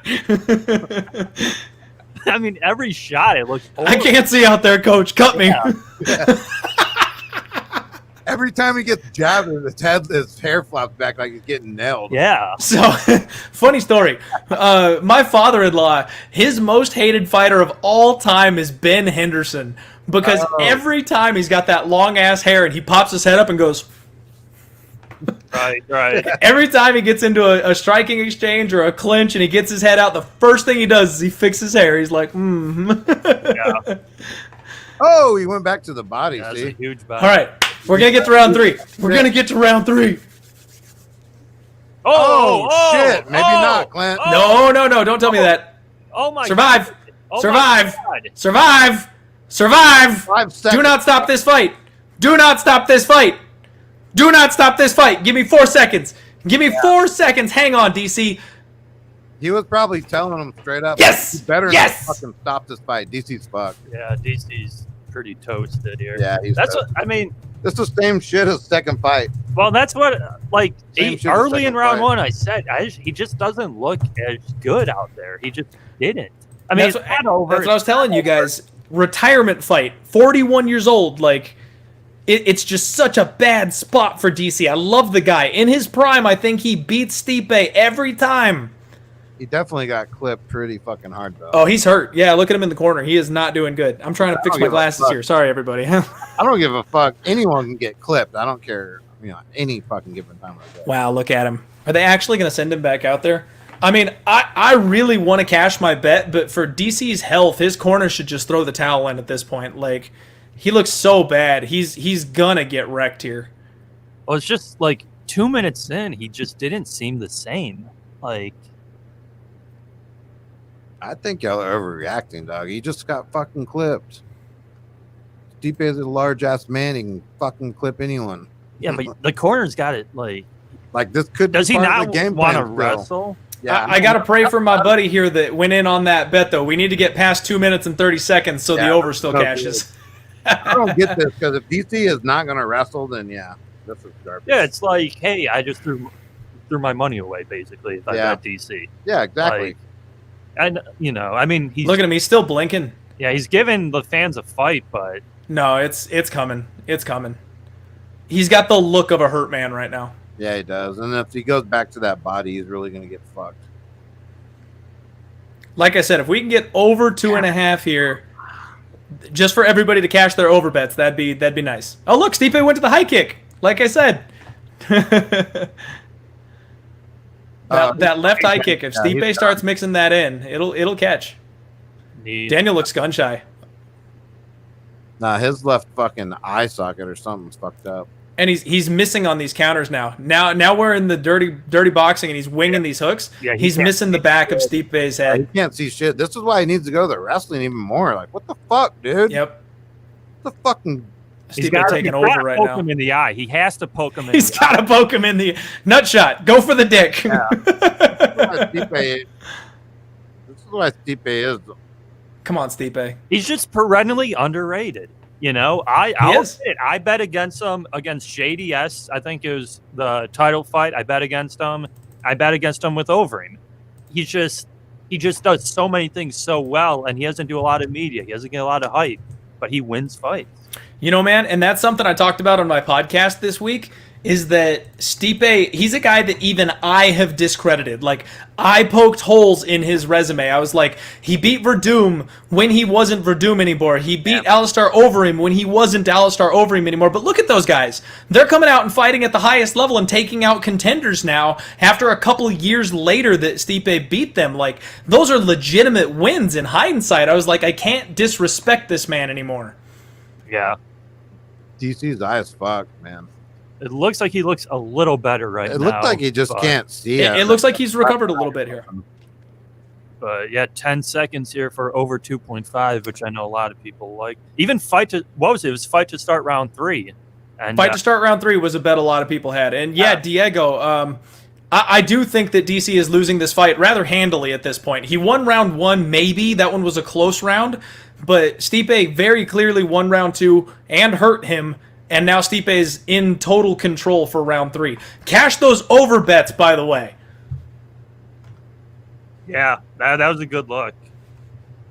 Damn it, my parlay.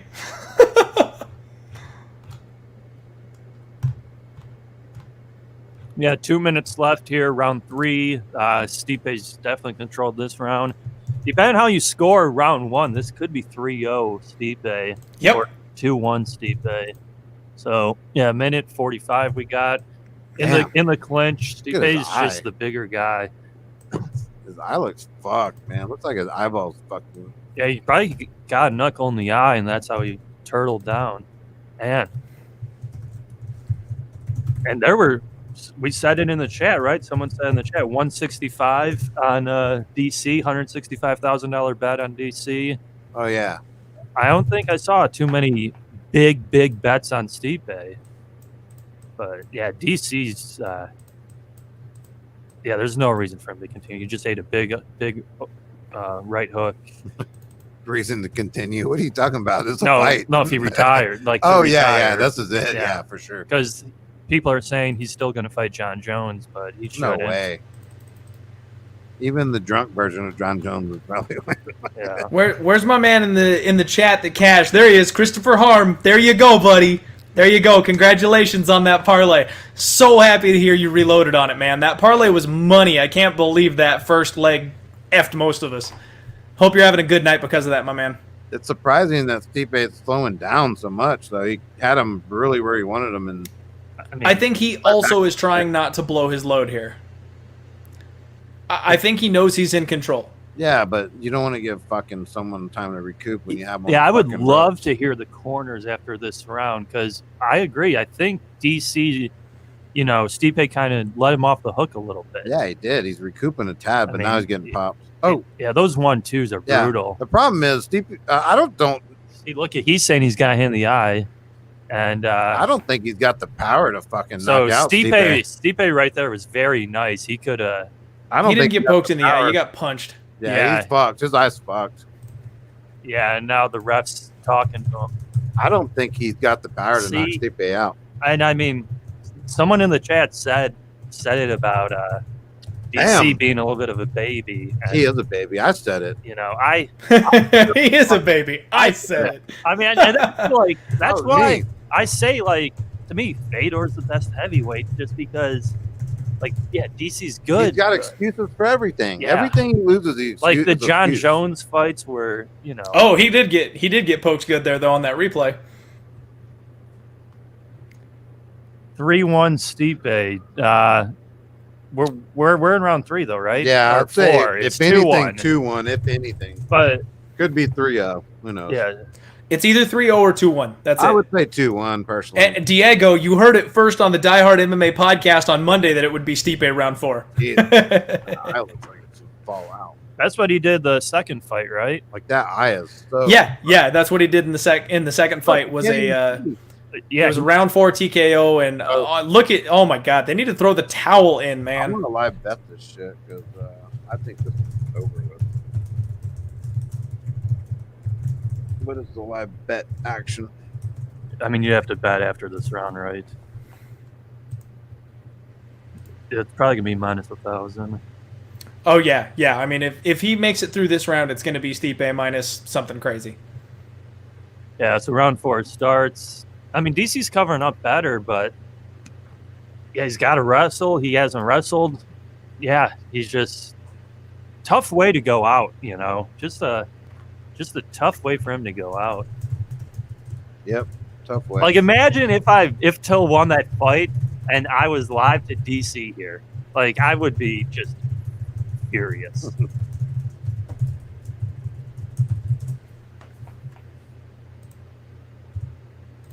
Come on, Stipe, do it for me, buddy. Now we're in the payout time, man. If we get round 4 or round 5, that pays the best. Let's do it. Yeah, this could be the Anderson Silva Adesanya thing 2.0, where it's the respect thing, but nah, I don't think that. I don't think they would do that. Stipe is trying to fucking finish him. I mean, if there was any time left in that second round, he probably would have been deposed. Come on, Stipe, put him down for me, man. yeah, he hit him with another hard right. It's just, this is DC, you can't fucking see. Why don't you go for a fucking takedown, bro? He's eating right hands Is over and over. I mean, what kind of champion mentality? Well, I mean, like, he just obviously is not a champion. I think he's just over the hill, man. I just think he's not very fucking smart. His IQ is not as smart as he claims to be. His IQ is not what it used to be. Because if I'm fucking hurt and I can't see out of one eye, I'm going for takedown after fucking takedown. Yeah, he just looked at the clock again. Yeah, like, what is going on? Come on, Steve. Come on, pour it on him, man. Talked about it for months. He's going to use his fucking wrestling here. He's the one getting fucking used in the clinch. Now he's about to go down. Yeah. Come on, Stipe. This could be Stipe decision. Someone said that in the chat. Plus, yeah, dude. If I lose on another one of these stupid round prop bets, like these should be cashing for me. I'm gonna be pissed if Stipe wins this thing by decision. It's crazy too, man. Because just imagine if we were to go with our game plan and we did even get to this fight, and we flipped the dice on either one. I mean, obviously, hopefully Stipe, but on the show we both said DC. So yeah, and you bet DC, right? I bet DC. Yeah, so just just another night, and we lose the stream again. DC looking like Forrest Whitaker. The only good news is you'll still be up about 4.5 units over here with this loss, so we're sitting pretty. I'll take. Come on, Stipe. 450 and run this week. Stipe is minus 600. God damn, I could have just got him for minus 600. That would have been a steal.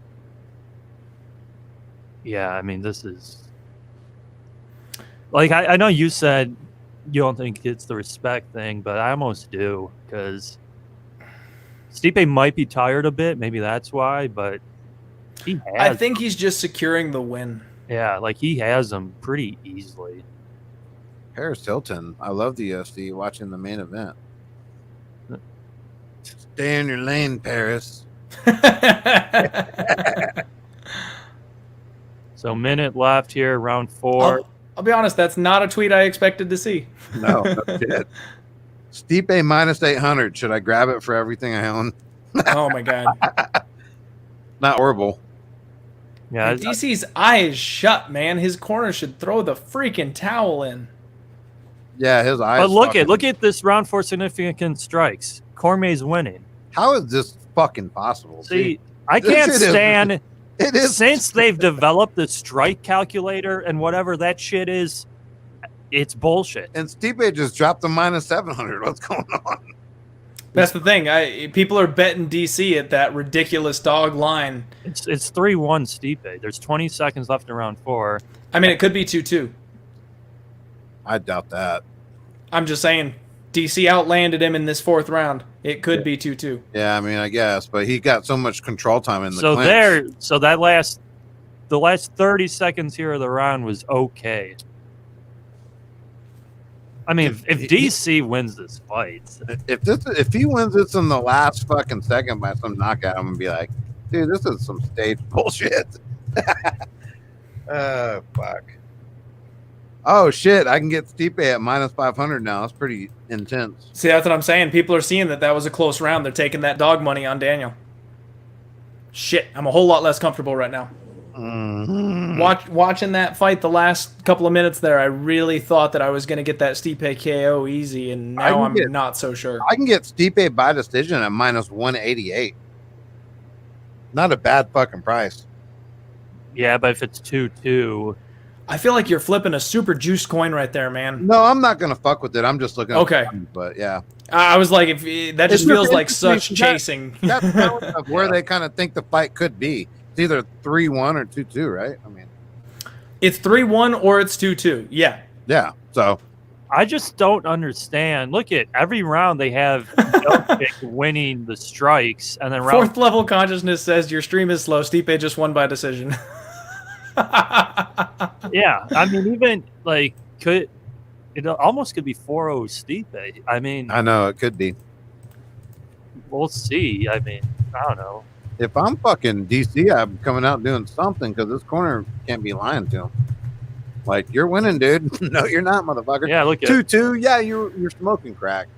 I have to say something about that too. I think it's a little weird. Because this I yeah. will say he won the first round in my opinion due to he had 4 heavy shots and the takedown. Well, it's wild to me because I almost like I would say all 3 rounds he's lost in a row. yeah. He won the first round. Barely. And I don't have a bet on either guy, but I got a bet on fucking DC, and I'm being honest. yeah, I think Stipe. I think it's 1-3 right now. Yeah, I think Stipe's at. I think it's 1-3 myself, but I can see how it got scored 2-2. Like this is how the fight's been. Look, you saw that last 10 seconds. Stipe just clowning him. Come on, Stipe, put a stamp on it, man. Knock him out. Yeah, so fight odds says -300 live. Jesus. I mean, we'll see. I'm getting Stipe -450 now. What's going on here? This is insane. I mean, again, I also thought Edson Barbosa won 30-27 versus Dan Ige. So I'm not going to cash that round prop. Yeah, this is a decision. Yeah. Fuck. No, you don't know. Let's see. There could be a big uppercut still. There's 3 minutes left on it, and Stipe's decided to cage control him here instead of striking. Did he get gassed? You know? No, I think he's just securing the win. He's got the strength advantage. He can pin DC up against the fence here. He's not in danger of being touched. And he's just going to take the win right now. Damn near the whole fight. And that's what's crazy, too, is DC initiated this fence. He got turned around in his own game. Now he's being controlled. Yeah, so 2 minutes. We have 2:50.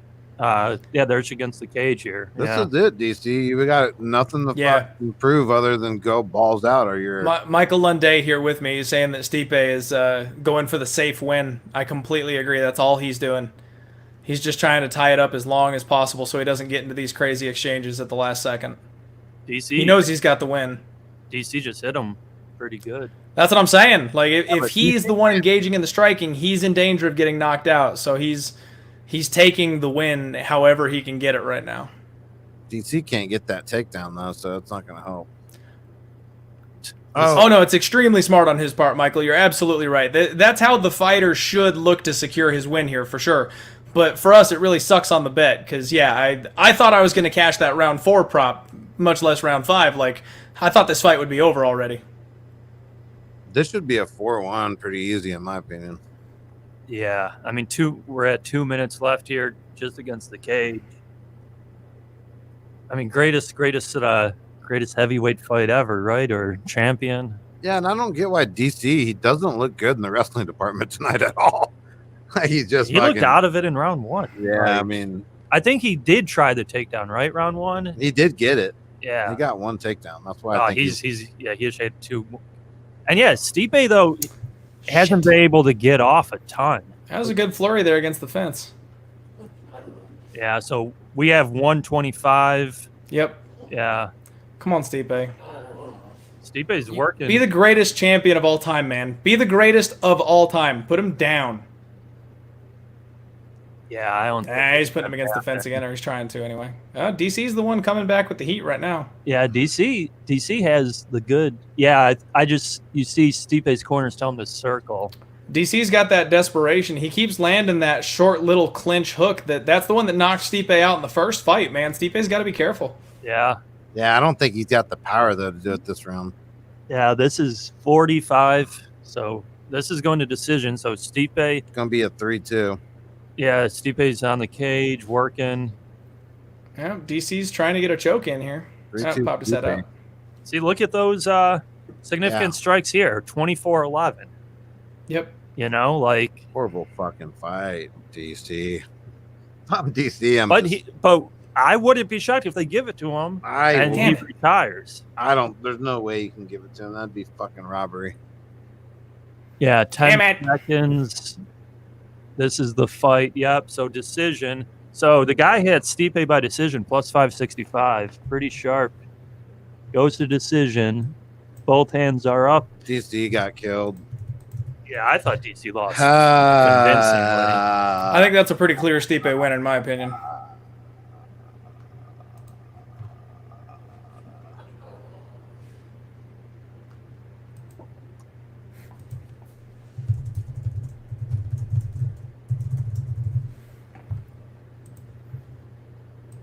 I mean, it's just weird the 2-2 because arguable 3-1, like.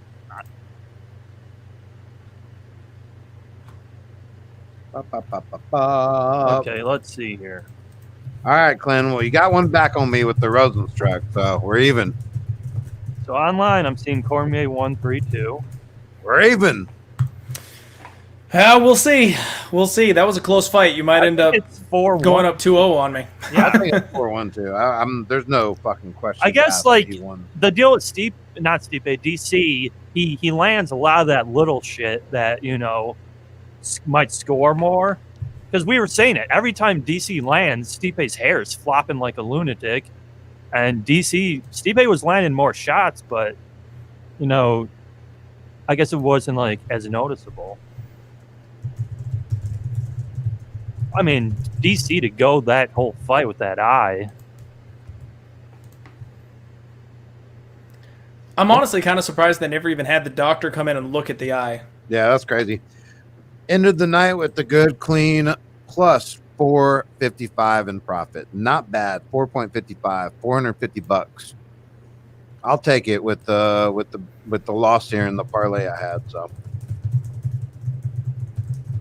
Yeah, I'm seeing some 49-46s. That's what we all said. So, I mean, this should be Stipe's fight. Yep, no questions asked. I think it's pretty clear Stipe. Yeah, still the champion. And then John Jones already tweeted, so we knew that was going to happen. Of course we did. Yeah.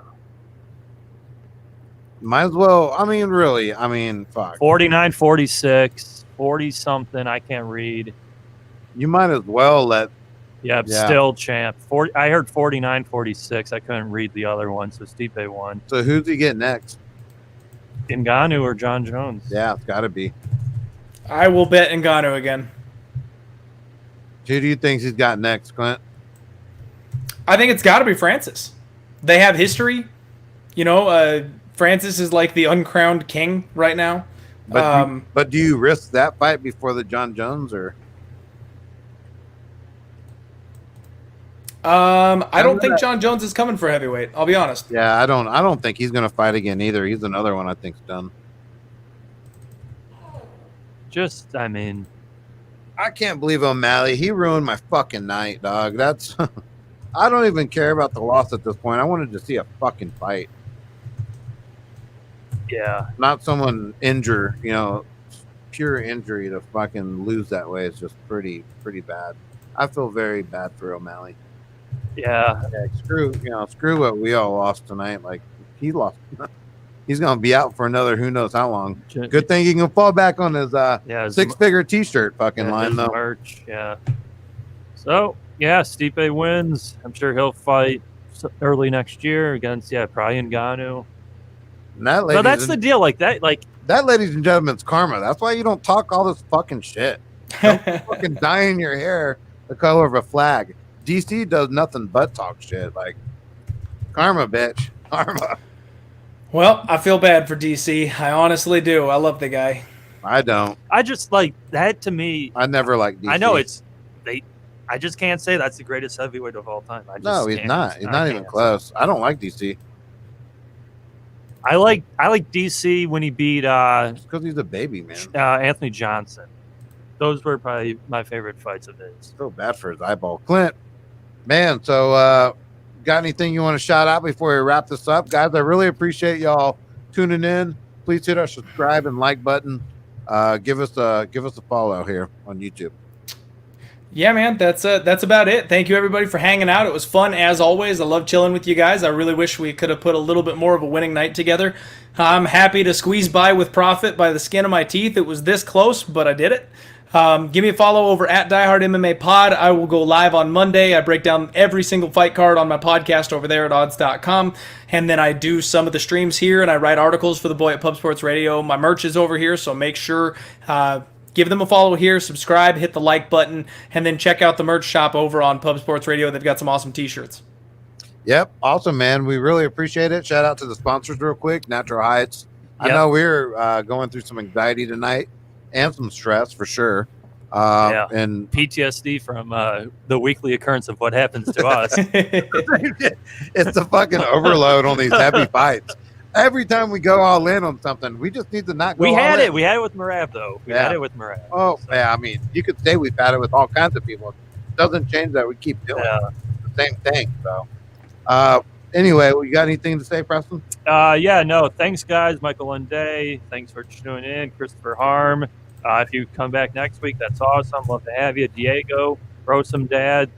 Thanks for picking up some merch. John, Small Thrill, all you guys. Love having you here. If you could give us a like, subscribe on our YouTube.